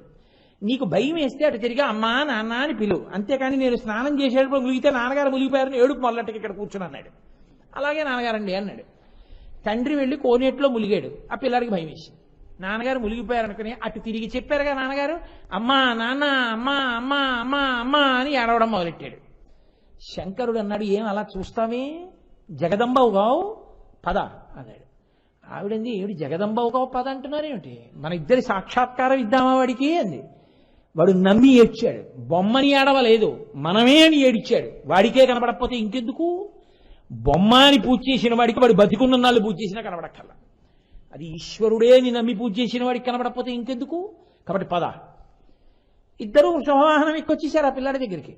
శంకరుడు ఎత్తుకుని ఒళ్ళో కూర్చోబెట్టుకున్నాడు. తండ్రికి ఏం తెలుసు ఏడిచే పిల్లాడిని ఆపించడం, ఎంత శంకరుడైతే మాత్రం. బుజ్జగిస్తున్నాడు, నాన్న ఊరుకోరా ఊరుకోరా ఊరుకోరా అంటాడు, వాడు ఏడుస్తున్నాడు.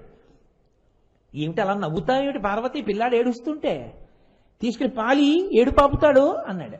అంటే ఆవిడంది, ఏమిటో చాలా చమత్కారంగా చెప్తున్నారు, నా పేరు అపితకుచాంబ, నా స్తన్యం ఎవరు తాగరు, నా స్తన్యమును వీడు తాగాడో ఏమవుతుందో తెలుసా, మీ జ్ఞానం వచ్చేస్తుంది, ఇవ్వనా పాలు అంది.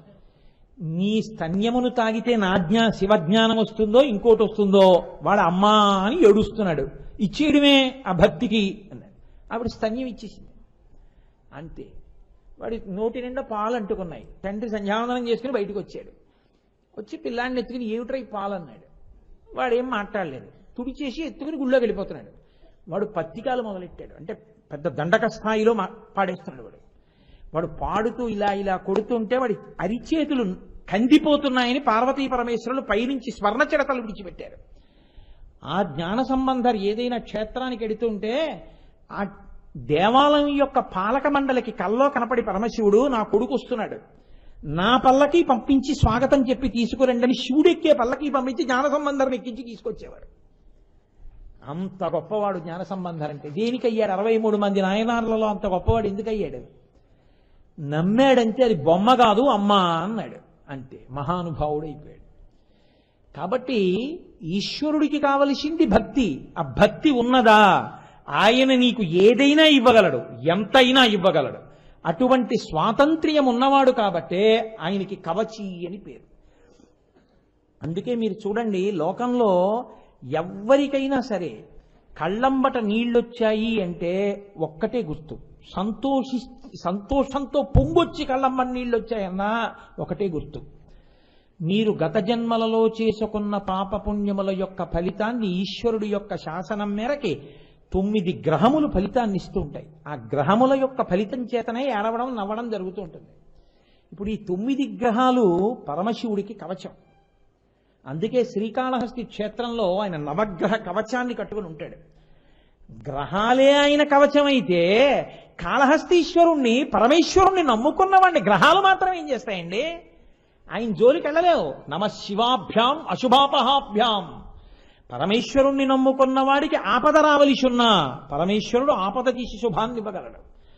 నాతో ఒకనకొకప్పుడు ఒక జ్యోతిష విద్వాంసుడు మాట్లాడుతూ అన్నాడు, నాకు ఒక జాతకం అర్థం కాలేదండి, ఆ జాతకం ప్రకారం చూస్తే ఆయన చాలా బాధలో ఉండాలి, ఆయన పరమ సంతోషంతో ఉన్నాడు. పట్టి పట్టి లెక్కలు కట్టాను, ఆయన చాలా బాధలో ఉండాలి, నాకు అర్థం కాలేదు.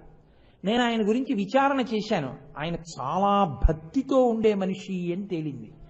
కాబట్టి నాకు అప్పుడు అర్థమైంది, గ్రహములు కూడా పరమభక్తి కలిగిన వాళ్ళని తాకలేవు, బాధ పెట్టలేవు, శివశాసనము అడ్డొచ్చేస్తుంది. ఓ పాము కరవవలసిన వాడిని చీమ కరిచి విడిచిపెడుతుంది. తాను హాస్పిటల్లో పడుకోవలసిన వాడు ఎవరినో హాస్పిటల్లో ఉంటే చూడడానికి వెళ్ళి బయటకు వచ్చేస్తాడు. అలా ఈశ్వరుడు రక్షించేస్తాడండి. ఆయన శక్తి అది, కవచి కాదని మీరు అనలేరు. అటువంటి శివుడు మృత్యుంజయ. సాధారణంగా ఎక్కడ పొరపాటు పడతామంటే మృత్యుంజయ అన్న నామం, కాలకాల అన్న నామం ఒకటి అనుకుంటాం. కాదు, అక్కడ యముణ్ణి నిగ్రహించాడు. ఇక్కడ మృత్యుంజయ అన్న నామానికి అర్థం ఏమిటో తెలుసా అండి? మనం మృత్యుంజయ మహామంత్రము అని ఒక మంత్రం చదువుతాం. అందులో ఏమంటాం మనం? ఓం త్రయంబకం యజామహే సుగంధిం పుష్టివర్ధనం ఉర్వారుకమివ బంధనాన్ మృత్యోర్ముక్షీయమామృతాత్ అంటాం. నేను చచ్చిపోకుండా ఉండాలి అని అడగం. అలా అంటే రాక్షసత్వము అని నేను మీకు నిన్ననే మనవి చేశాను. బాగా ముగ్గిపోయినటువంటి దోసపండు ముచిక నుండి తనంత తాను విడిపోయినట్టుగా విడిపోగలిగినటువంటి ప్రజ్ఞని నాకు కృప చెయ్యి. అది మృత్యుంజయ మహామంత్రం. అప్పుడు మృత్యువుని ఎక్కడ జయిస్తున్నాడు అంటే పిందెగా రాలిపోకూడదు, కాయగా రాలిపోకూడదు, బాగా పండిపోయి ఇక చెట్టుని తాను అంటుకుని ఉండకూడదు. తనంత తాను ముచిక నుంచి విడిపోయి కింద పడిపోవాలి. అంటే ఈ శరీరంతోనే ఉండాలి, ఈ శరీరంతో ఉండి సాధన చెయ్యాలి. అందుకే పగటిపూట భోజనం చేస్తే పైన చొక్కా కాని బనీను కాని లేకుండా ఉత్తరీయం ఒకటే వేసుకుని పరిశేచనం చేసేటప్పుడు నీళ్లు పట్టుకుని విస్తరి చుట్టూ తిప్పుతూ సత్యం తప్పేన పరిశించామి అని అడుగుతారు. అది అడిగే అధికారం పైన వస్త్రం ఉంటే ఉండదు. సత్యం తప్పేన పరిశించామి అంటే సత్యము ఋతమగుగాక. రాత్రి తీసుకుంటే పదార్థం ఋతం త్వా సత్యేన పరిశించామి, ఋతము సత్యమగుగాక. ఇదే ఋతుమంతము, దీంట్లో ఉండాలి. ఇందులో ఉండి ఆటుపోట్లు కష్టసుఖాలు అన్నీ అనుభవించాలి. నిన్ను రక్షించిన వాడెవరో వాణ్ణి బాగా పట్టుకోవాలి. ఇదే రాటపాతడం అంటుంది శాస్త్రం. రాటపాతేవాడు ఏం చేస్తాడంటే ఓ గొయ్యి తవ్వుతాడు, అందులో ఆ రాట పెడతాడు, మట్టి పోసేస్తాడు, కాలుతో బాగా తొక్కేస్తాడు. తొక్కేసి వెళ్ళిపోడు. ఓసారి ఆ గుంజ ఊపుతాడు ఇలాగ, అబ్బే ఊగుతోంది గుంజ. ఇప్పుడు ఏం చేస్తాడంటే 4 రాళ్ళు అట్టుకొచ్చి వేస్తాడు. వేసి గుణపాన్ని తిరగేస్తాడు. తిరగేసి బాగా రాళ్ళు నొక్కేస్తాడు. మళ్ళీ మట్టి తీసుకొచ్చి వేస్తాడు. కాలుతో బాగా నొక్కుతాడు. నొక్కి ఇలా అంటాడు, గుంజ కదలలేదు, వెళ్ళిపోతాడు. రాటపాతినవాడు రాట కదులుతోందేమో తానే చూసుకున్నట్టు ఈ శరీరంలో ఉండి ఈ శరీరము తాను కాదన్న సత్యమును ఎరుకలోకి తెచ్చుకుంటాడు. ఇది నేను కాదు. లోపల ఎప్పుడు స్ఫురత్తుగా ఉన్నటువంటిది ఏది ఉందో, నానాఛిద్రఘటోదర స్థిత మహాదీప ప్రభాభాస్వరం జ్ఞానం యస్యతు చక్షురాదికరణ ద్వారా బహిస్పందతే జానామీతి తమేవ భాంతమనుభాత్యే తత్సమస్తం జగత్ తస్మై శ్రీ గురుమూర్తయే నమగిదం శ్రీ దక్షిణామూర్తయే అంటారు శంకరులు. కుండకి 9 కన్నాలు పెట్టి దీపం పెట్టి బోర్లిస్తే 9 కన్నాల్లోంచి కాంతి కొట్టినట్టు లోపల ఉండేటటువంటి ఆత్మ యొక్క తేజస్సు ఇంద్రియముల మీద కొట్టి ఇంద్రియములు అన్నింటినీ తెలుసుకోగలుగుతున్నాయి, జ్ఞానేంద్రియాలు. అటువంటి ఆత్మ తాను అని తెలుసుకొని తాను ఆత్మగా నిలబడి సాక్షిత్వాన్ని వహిస్తాడు. ఇది నా నోటితో చెప్పినంత తేలిక కాదు, అది అద్వైతానుభూతిగా నిలబడగలిగిన మహాపురుషులకు అందుతుంది. భగవాన్ రమణులు మేడ మీద పడుకున్నారు, ఇంట్లో ఎవరు లేరు, ఎక్కడికో వెళ్ళారు. అకస్మాత్తుగా ఆయనకి మృత్యు వచ్చింది అనిపించింది. శరీరం అంతా చల్లబడిపోయింది, చెమట్లు పట్టేసాయి, గుండె యొక్క స్పందన ఆగిపోతోంది. ఆయనకి లోపల నుండి తాను ఆ శరీరము నుంచి బయటపడిపోతున్నట్టు అనిపించింది. ఆయన అనుకున్నారు, ఇప్పుడు కాకపోతే ఎప్పుడో అప్పుడు ఇలా వెళ్ళిపోతుంది, చచ్చిపోవడం అన్నది జరుగుతోంది, నేను చచ్చిపోతున్నాను అన్నమాట. కానీ నేను తొందరపడి కంగారు పడి అరిస్తే మాత్రం చచ్చిపోనేమిటి? అసలు తమాషా ఏమిటో చూద్దాం, చచ్చిపోయిన తర్వాత ఏమవుతుందో గమనిద్దాం అని ఆ ఆలోచన రాగానే అకస్మాత్తుగా ఆయనలో ఏమైందో తెలుసా అండి? కొన్ని కోట్ల జన్మల తప ఫలితం. తాను సాక్షి అయ్యాడు. ఏది శరీరంలోంచి బయటికి వెళ్ళిపోతోంది, శరీరం ఏమవుతోంది తెలుసుకుంటున్నటువంటి ఆత్మగా తాను నిలబడ్డారు. తాను దాంట్లోంచి బయటికి వచ్చి నేను మిమ్మల్ని చూసినట్టు మీరు తనని చూసినట్టు రమణులు తన శరీరాన్ని తాను చూసుకున్నారు. ఓ, ఇది ప్రేతమైపోయింది, కాసేపట్లో వచ్చి దీన్ని కట్టేసి తీసుకెళ్లి కాల్చేస్తారు. అంటే ఇది పడిపోయినా నేను పడిపోనన్నమాట. అసలు నేనన్నమాట. ఇది తెలుసుకోనంత కాలం పునర్జన్మ. ఇది తెలుసుకోబడితే ఇక పునర్జన్మ లేదు, మోక్షం, బంధనం నుంచి విడిపోయాడు. ఇదనమాట అనుకున్నారు. అంతే, మళ్ళీ ప్రవేశించారు అందులో. మన్ను ఉద్ధరించడానికి వచ్చారు మహానుభావుడు, అంతే తిరువణ్ణామలైలోకి వచ్చున్నారు. ఇక ఆ తర్వాత ఆ శరీరానికి బాధ అని మీరు అనుకోవాలి, నేను అనుకోవాలి, ఆయనకేం లేదు. ఒకానొకప్పుడు తిరువణ్ణామలైలో ఎంతంత దోమలు బయలుదేరాయంటే అవి దోమలు అనడానికి ఏమీ ఆస్కారం లేదు. ఓ చిన్న చిన్న పావురాయిలంతంత దోమలు బయలుదేరాయి. చీకటి పడితే భయపడిపోయేవారు. తిరువణ్ణామలై అంతా వదిలేసి అందరూ వెంకటాచలం వెళ్ళిపోయారు. వెళ్ళిపోయే ముందు రమణుల దగ్గరికి వచ్చి అన్నారు, అయ్యా దోమలు చాలా భయంకరంగా ఉన్నాయి, మేమందరం కూడా వెళ్ళిపోతున్నాం, మనం వెంకటాచలం వెళ్ళిపోదామన్నారు. అన్నారు. ఆయన ఎక్కువ మాట్లాడేవారు కాదు, తన స్థితికి భంగం. సాయంకాలం అవుతుండగా వచ్చి మీరు ఇంకా అలాగే ఉన్నారేం, పదండి వెళదాం అన్నారు. ఆయన అన్నారు, ఎక్కడికి? వెంకటాచలం వెళ్ళిపోదాం అన్నారు. ఎందుకు అంటే దోమలు వస్తున్నాయి. దోమలు వస్తే ఏం చేస్తాయి? దీన్ని కరుస్తున్నాయి కదా, దాన్ని కరిస్తే నాకేమవుతుంది? నన్ను కరవుగా, నేను లోపల ఉన్నవాడినిగా. ఆ నేనుని కరవదు, కొరకదు, కాల్చబడదు, తడవదు, దాన్ని ఎవ్వరూ ఏం చేయలేరు. దీన్ని కరిస్తే చూస్తాను దీన్ని ఎలా కరుస్తోందో. అంత సాక్షిత్వానికి వెళ్ళారు. అది రమ్మంటే వచ్చేది కాదు, ఈశ్వరానుగ్రహము కలిగితే ఆ స్థితిని చేరిపోతాడు. అటువంటి భగవాన్ రమణులు అరుణాచలం కొండ మీద తిరుగుతుంటే ఓ తేనె పట్టుకి కాలు తగిలింది. ఆయన అనుకున్నారు, నేననరు ఆయన ఎప్పుడు, మనమైతే ఇది చూపించి నేనంటాం. ఆయన అన్నారు, ఓ ఇది దాని గూడుపాడు చేసింది కాబట్టి ఇది శిక్ష అనుభవించద్దు అని ఆ కాలు అలా వదిలిపెట్టారు. ఆ తేనెటీగలన్నీ వచ్చి ఆ కాలు కరిచేసి, అవి కరిచినంతసేపు నించున్నారు, కరిచేసి వెళ్ళిపోయాయి. ఇంతలావున వాచిపోయింది. కాలు ఈడుచుకుంటూ కిందకి దిగారు. ఆయన దగ్గరే ఉండేవాడు పళనిస్వామిని. ఆయన చూసి ఏడిచేసి అన్నాడు, అయ్యో అయ్యో అయ్యో అయ్యో ఏమిటి భగవన్న కాలు ఏమిటి అలాగా అన్నాడు. అబ్బే ఇది ఒక తేనె పట్టుని కొట్టింది, మరి ఇది దాని ఇంటి జోలికెడితే ఊరుకుంటాయా? అవి దీన్ని కరిచి, మరి ఎవరు తప్పు చేశారో వాళ్ళు శిక్ష అనుభవించాలిగా, అందుకని దీన్ని కరుస్తుంటే నేను చూస్తున్నాను. ఇది బాధపడుతోంది, ఇప్పుడు చాలా బాధపడుతోంది సుమా. ఎంత బాధపడుతోందో ఇది. ఇప్పుడు తప్పు చేయడం ఎందుకు, బాధపడడం ఎందుకు, ఎంత సాక్షిత్వమో చూడండి. పళనిస్వామి పడుకోబెట్టి శ్రావణం తీసుకొచ్చి విరిగిపోయిన ముళ్ళులన్నీ పీకేశాడు. ఆయన శరీరం పడిపోయే వరకు కూడా ఓ కాలు లావుగా ఉండేది. అంత సాక్షిత్వం. ఆయన ఆఖరణ ఆయన శరీరం పడిపోయే సమయం ఆసన్నం అయిపోయింది. సమయం ఆసన్నం అయిపోతే మహాతల్లి ఉత్తరాలు రాస్తుండేవారు అన్నగారికి ఎప్పుడు, ఆయన దగ్గరే ఉండి. నాగమ్మ గారు, సూరి నాగమ్మ గారు కట్టకడపటి దర్శనమని ఏడుస్తూ వెళ్ళి, భగవన్ ఏంటి డాక్టర్లు అంటున్నారు, ఏమిటో ఇది ఉంటుందని ఒకడంటాడు, ఇది వెళ్ళిపోతుందని ఒకడంటున్నాడు, ఏమైతే ఏమైందిలే అన్నారు. ఆఖరణ డాక్టర్లు ఆక్సిజన్ సిలిండర్ తీసుకొస్తున్నారు.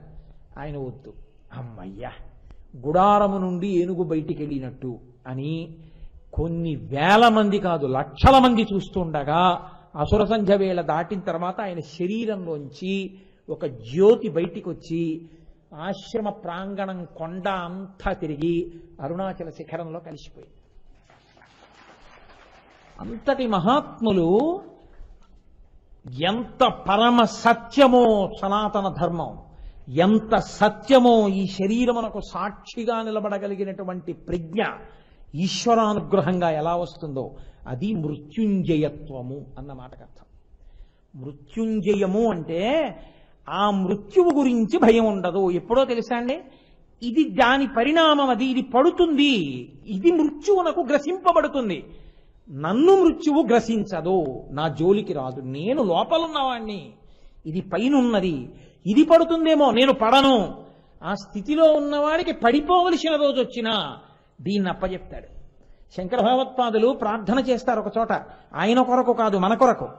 యదాపుత్రమిత్రాదయో మత్సకాశీ ఉదాత్యస్య కీదృశీయో దశంతి తదా దేవ దేవేశ గౌరీశ శంభో నమస్తే శివాయో త్యజస్రం బ్రవాణి. అదే నా ప్రార్థన కూడా.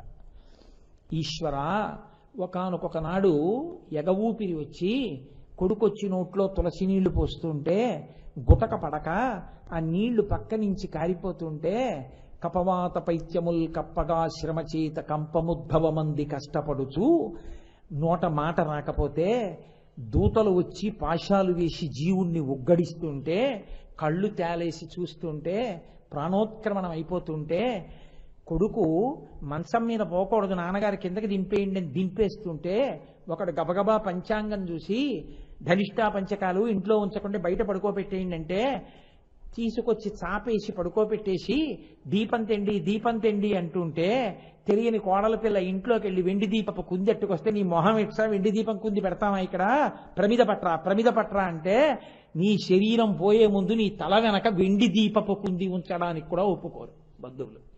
ఓ మట్టి ప్రమిద తెచ్చి అక్కడ పడుకోబెట్టేస్తే చాప మీద చుట్టూ చేరిన వాళ్ళు కూతురు చేరి, అయ్యో మా నాన్నగారు మహానుభావుడు, ఎంతమందితో నమస్కారాలు పొందాడో, ఆయన కంఠంలో పుష్పహారం పడని రోజు ఉండేది కాదు, అటువంటి మహానుభావుడు చింకి చాప మీద పడుకుంటున్నాడు ఇవాళ, ఇంతమంది ఆ నాన్నగారి చుట్టూ చేరి చూడ్డం అని కూతురు ఏడుస్తుంటే చుట్టూ స్నేహితులు నిలబడి ఎంత కష్టంలో ఉన్నా చిరునవ్వుతో ఎప్పుడు ఈశ్వరుణ్ణి నమ్మండని ప్రబోధం చేసేవాడు.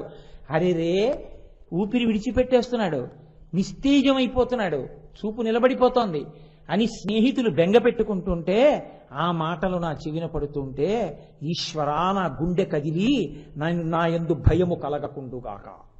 నేను బతికున్న నాళ్లు ఏ పార్వతీ పరమేశ్వరుల గురించి చెప్పుకు బతికానో ఆ పార్వతీ పరమేశ్వరుల యొక్క పాదార విందములు నా కంటికి కనపడుతుండగా నేను వేసుకున్న పైబట్టని ఇంటికెళ్ళిన తర్వాత చెమట పట్టిందని విప్పి దండెం మీద అలా బారేసినట్టు చజస్రంభ్రమాణి ఈ శరీరాన్ని విడిచిపెట్టి నీ పాదపంజరము వంక చూస్తూ తెల్లని నీ పాదములు ఎర్రని మా అమ్మ పాదములు కనపడుతుండగా శరీరమును విడిచిపెట్టి ఆ పాదపంజరమునందు ప్రవేశించదనుగాక. ఆ సమయమునందు నా మనస్సు కదిలిపోకుండుగాక, నన్ను అలా అనుగ్రహించు తండ్రి అని ప్రార్థన చేస్తారు. వాడు మృత్యుంజయుడు, వాడికి భయం ఏం లేదు. వాడు చెప్పి చెప్పి చెప్పి చదివి చదివి చదివి ఉన్నాడు ఇది పడుతుంది అని. ఓ, ఇది ఇప్పుడు దీనికి వేళొచ్చింది, ఇది పడుతోంది అని పడుతున్న దాన్ని సాక్షిగా చూస్తాడు. ఈశ్వర, దాన్ని ఇచ్చావు, చేసుకోగలిగిన సేవ చేసుకున్నాను, నీలోకి తీసుకెళ్ళిపో అని ఈశ్వరుణ్ణే ప్రార్థన చేస్తూ దీన్ని విడిచిపెట్టగలిగిన వాడెవడో వాడు మృత్యువు వద్దు అని పూజ చెయ్యడు. ఎందుకో తెలుసా అండి? దాన్ని పరిణామముగా వాడు అంగీకరించి విడిచిపెట్టేస్తాడు.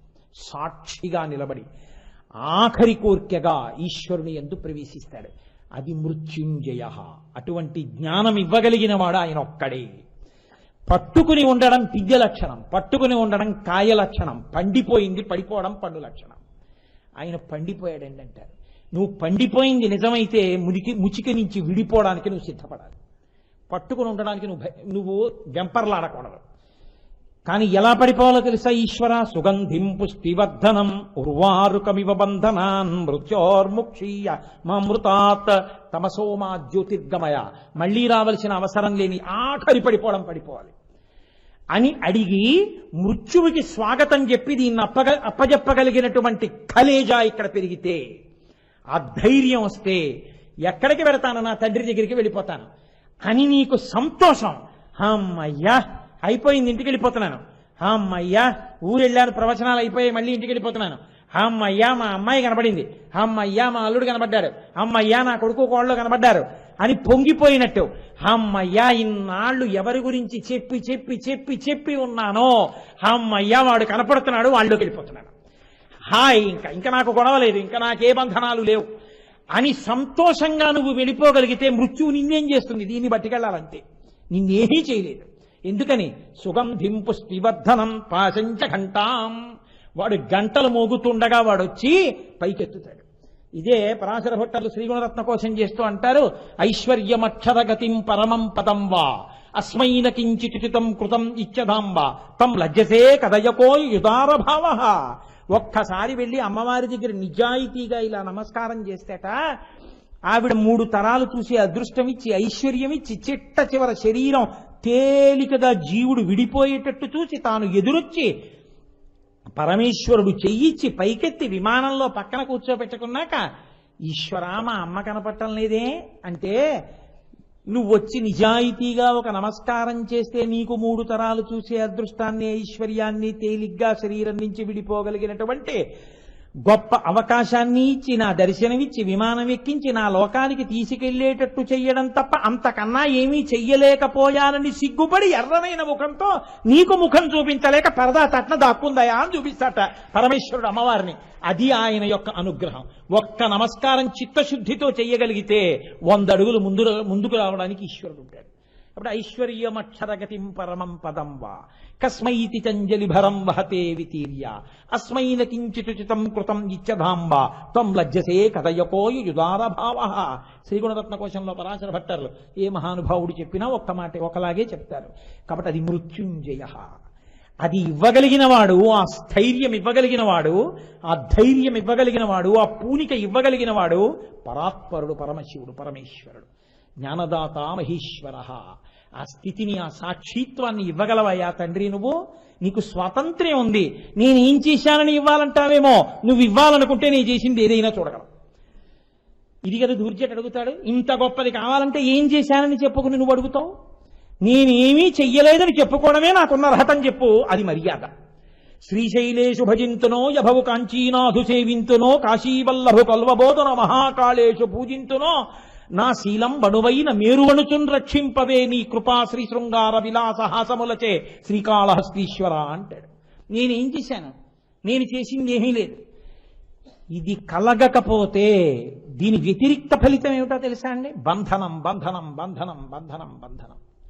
అలా పడుంటాడంతే. అమ్మ కడుపులోకి వెళ్ళడం, నవమాసంబులు తల్లి గర్భమున నానారోతలంచెక్కి నాకు అవకాశం విసుమంత లేకపడి తిన్నా కష్టముల్ భీతితో నవమాసంబు ఘటిల్లె చాలునిక నాకా గర్భవాసంబు నివసింపన్ పని తీర్చి కావుమిక నన్ని సత్కృపం శంకర.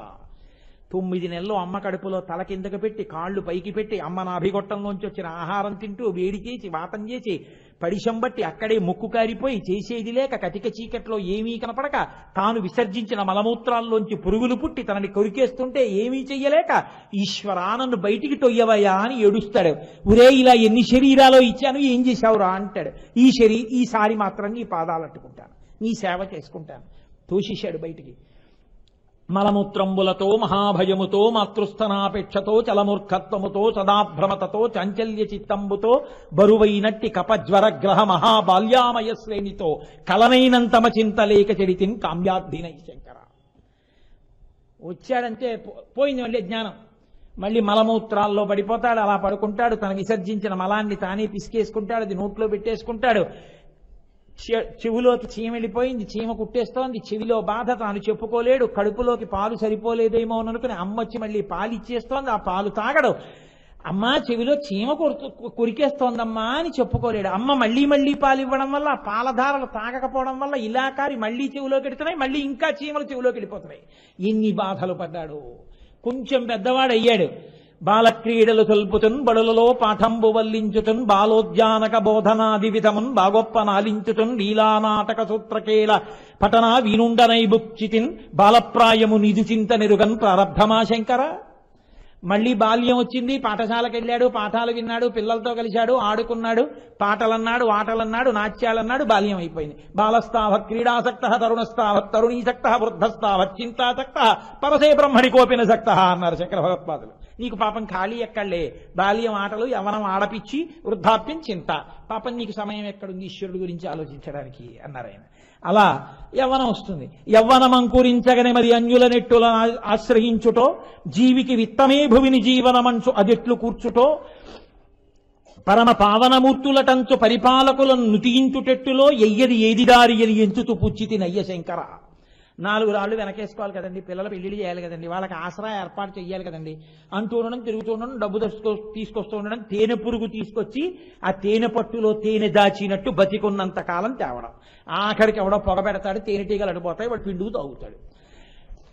ఆఖరికి లక్షాధికారైన లవణమన్నమే కాని మెరుగు బంగారంబు మింగబోడు విత్తమర్జన చేసి విర్రవీగుటె కాని కూడబెట్టిన సొమ్ము కుడువలేడు పొందుగా మరుగైన భూమి లోపల పెట్టి దానధర్మము లేక దాచి దాచి తుదకు దొంగలకిత్తు రోదనల కౌను తేనె జుంటీగలియ్యవా తిరువరులకు భూషణ వికాస శ్రీధర్మ పురనివాస దుష్ట సంహార నరసింహ దురిత దూర అంటాడు. యవ్వనం అలా పోయింది. పోని వార్ధక్యం వచ్చాక ఏమైనా చింతిస్తాడా? వార్ధక్యంబున మోహమూర్ఖతలచే వాతాది రోగాలచే వ్యర్థంబై చెడు వాక్ప్రవాహములచే వాత్సల్య చిత్తంబుచే అర్ధధ్యానముచే మహాభ్రమతతే హాస్య ప్రసంగాలచే స్వార్థంబే పరమార్థమై చెడుదురి స్వార్థ ప్రజల్ శంకర. వార్ధక్యంబున మోహమూర్ఖతలచే పసిపిల్లాడికున్నంత మూర్ఖత్వం. వద్దు నాన్నగారండి అంటే వినడం, చెప్పలేదని కోపం. వాతాది రోగాలచే రకరకాలైన రోగాలు, దోసకాయ పప్పు తింటాడు ఒళ్ళంతా నొప్పులు. వాతాది రోగాలచే పోని ఊరుకుంటాడా అలా అని? వ్యర్థ ప్రసంగాలచే నేను రా 1973లో అని మొదలెడతాడు. ఎప్పుడు ఆపేస్తాడా అని కొడుకు చూస్తాడు. నాన్నగారండి ఇప్పుడే ఫోన్ వస్తోందని వెళ్ళిపోతాడు. తను చెప్పకుండా ఉండడం, కనపడ్డ వాళ్ళందరితో మాట్లాడుతుంటాడు. హాస్య ప్రసంగాలచే తాతగారండి మీకు పిల్లని చూస్తానంటే నోర్మొయ్యి నాకు పిల్లనేమిట్రా అంట, నాకు పిల్లనిచ్చేవాడు ఎవడరా అంటాడు. హాస్య ప్రసంగాలచే ఇంకా అర్ధధ్యానముచే ఎక్కడో పార్కుకి వెళ్ళి 10 మంది కూర్చుని ఇంకా ఇంట్రెస్ట్ 0.5% సీనియర్ సిటిజన్కి ఎక్కడొస్తోందని మాట్లాడుతుంటాడు. ఏ గుళ్ళోనూ కూర్చోడు. కాబట్టి అర్ధధ్యానముచే మహాభయముచే హాస్య ప్రసంగాలచే స్వార్థంబే పరమార్థమై చెడుదురి స్వార్థ ప్రజల్ శంకర. చక్రవర్తులు వానప్రస్థానికి వెళ్ళారు. నీకేవిడి బాధ, కొడుక్కి తాళాలు ఇచ్చేసి హాయిగా ఏదో పెట్టింది దీని కూర్చుని రామరామ అనుకోక. ఒకప్పుడు ఉంటేగా అలవాటు, ఇప్పుడు అనుకోవడానికి ఎక్కడి నుంచి వస్తుంది మనసుకి కొత్తగా? అయిపోయింది, వెళ్ళిపోవలసిన సమయం వచ్చేస్తుందిగా. కాయము వీడి జీవుడతి కంపిత చిత్తత నేగుచుండవో నాయన ఎంతు ఎచ్చు నిజనందన నందినులైన గాని కందోగిని భస్మములు తొలుత దుఃఖమహంబులు చొచ్చు పత్నియన్ కాయము వీడి రారు కదా చేసిన కర్మము పుణ్యము తప్ప శంకర. ఆఖరికి ఓ రోజు వచ్చేస్తుంది, ఇందులోంచి బయటకు వచ్చి వెళ్ళిపోతుంది. ఆ ప్రాణం వెళ్ళిపోయే ముందు అక్కడే నుంచి ఏడుస్తుంది పెళ్ళం, కళ్ళమ్మ నీళ్లు పెట్టుకుని. ఆవిడ వస్తుందా? కింవానేన ధనేన వాజిగరిభిప్రాప్తేన రాజ్యేన కిం కింవా పుత్ర కళత్ర మిత్ర పశుభిర్దేహేన గేహేన కిం జ్ఞాతైత క్షణభంగురం తపతిరో త్యాజ్యం మనోదూరత స్వాత్మార్థం గురువాక్యతో భజ భజ శ్రీపార్వతీ వల్లభం అంటారు శంకర భగవత్పాదులు. నువ్వు కొనుక్కున్నావు అనుకున్న కారు శ్మశానం వరకు చాపా పట్టుకొస్తుంది, కర్రలు పట్టుకొస్తుంది. దానికి ఏం భయం, దానికి ఏం బాధ వేయదు, అందులోంచి నీళ్లు గారం. నీ కడుపున పుట్టారనుకున్న వాళ్ళు చితి వెలిగించే వరకు, భార్య గుమ్మం వరకు, నీవనుకున్న శరీరం బూది కుప్ప. కాలు తగిలితే నాన్నగారండి క్షమించండి అన్న కొడుకు అస్థి సంచయనం చేసి 4 ఎముకలు తీసి నాన్నగారి ఎముకలే అయినా ఇంటికి కూడా పట్టుకెళ్ళాడు. పిడతలో కట్టి గుడ్డ కట్టి మూట కట్టి పేరు రాసి లాకర్లో పెడతాడు శ్మశానంలో. తర్వాత ఎప్పుడో కాశీ వెళ్ళి గంగలో కలిపేద్దామని. నీ ఒంట్లో ఎముక నీ ఇంటికి పట్టుకెళ్ళరు. ఇలా చూపించి అహంకరించావు, నా అంత వాణ్ణి నేనన్నావు, అతిశయానికి పోయావు. ఏదొచ్చింది? చితి మీద కాలుస్తుంటే వేడికి ఊడిపోయిన వెంట్రుకలు చెట్ల మొదళ్ళకెడతాయి, కారిపోయిన రక్తం కట్టెల్లోకి ఇంకిపోతుంది. మాంసం మీద పోసి పోసి నెయ్యి నూనె కాల్చేస్తారు. బ్రహ్మకపాలం పగిలిపోతుంది, కాళ్ళు తిరగేసి కాల్చేస్తారు. బూది కింద పడిపోతే అస్థి సంచయనంలో కాస్త ఏరుతారు, మిగిలింది చీపురు పట్టి తుడిచి అవతలకి తోషవతలు మారేస్తారు. ఇలా నువ్వు చూపించింది ఏమైంది? ఆఖరికి ఇలా చూపించడం అని ఇలా అని ఉంటే నువ్వు బతికిపోదు. అలా అండం చేతకాక పాడైపోయావు. మళ్లీ బంధనం. పునరపి జననం పునరపి మరణం పునరపి జననీ జఠరే చయనం ఇహతం తారే బహుదుస్తారే కృపయాపారే పాహిమురారే. ఈ పిచ్చి బతుకు నుంచి బయటికి రావాలంటే ధైర్యంగా ఈశ్వరుండడుగు. ఈశ్వరా, మృత్యువునందు భయం లేని స్థితిని నాకు కృపచేయి. ఇది పడిపోతుందని నమ్మి బతికున్న నాళ్ళు చేతులారంగ శివుని పూజింపడేని, నోరు నవ్వంగ హరికీర్తి నుడువడేని, దయయు సత్యంబులోనుగా తలపడేని, కలుగనీటికి తల్లుల కడుపు చేటు, వాళ్ళ ప్రసవ వేదన బాధపడేలా కాకుండా ఈశ్వరా చేతులారంగా నేను అభిషేకం చేసుకోవాలి. సాయంకాలం శ్రీమన్నారాయణుడి గురించి చెప్పడంలో చెప్పి చెప్పి చెప్పి చెప్పి చెప్పి చెప్పి ఇంటికి వెళ్ళి ఏదైనా ఇలా నవిలి మింగుతుంటే కంఠం మంట పెట్టాలి, గొంతు నిప్పెట్టాలి. అలా నా కంఠం శోషించిపోయేటట్టు, చెమట పట్టి నా లాల్చి తడిసిపోయేటట్టు శ్రీమన్నారాయణుణ్ణి కీర్తించగలగాలి. దయా సత్యంతో నేను బతకగలగాలి. త్రయంబకం యజామహే సుగంధిం పుష్టివర్ధనం. ఆయన అనుగ్రహంతోనే పండిపోవాలి. పండిపోయి ఇక తొడిమిని అంటిపెట్టుకోకుండా నా అంత నేను ఊడి కింద పడిపోవాలి. అది మృత్యుంజయ. అటువంటి శక్తి శివానుగ్రహంగా కృప చేయబడుతుంది. వాడు ధన్యుడు, వాడికి వెనక్కి రాడు, వాడు ఈశ్వరుల్లో కలిసిపోతాడు. అక్కడ నుంచి ఇక్కడ వరకు ఇంత ఇవ్వగలిగిన వాడు ఆయనే. ఇది చూపించడానికి కాలకాలః, దుర్ధర్షః, కవచి, మృత్యుంజయ ఇన్ని నామాలు చెప్పినా ఆయనకే అన్వయం. అటువంటి సర్వేశ్వరుడు గురించి శివాష్టోత్తరంలో ఈ నామాలతో కీర్తించారు. ఇవాళకి చాలు. రేపు మళ్ళీ అసుర సంధ్య వేళలో కలుసుకుని మళ్ళీ కొన్ని నామాల్ని రేపు షష్ఠి షణ్ముఖోత్పత్తి చెప్తానని చెప్పాను కదండి. అత్యద్భుతమైనటువంటి ఘట్టం. లౌకికంగా గృహస్థైనటువంటి వాడు వంశం తరించడానికి షణ్ముఖోత్పత్తి విని తీరాలి అని చెప్తాయి శాస్త్రాలన్నీ. రేపు షష్ఠి తిథితో కూడిన అసుర సంధ్య వేళ కాబట్టి రేపు షణ్ముఖోత్పత్తి చెప్పుకుందాం. మంగళా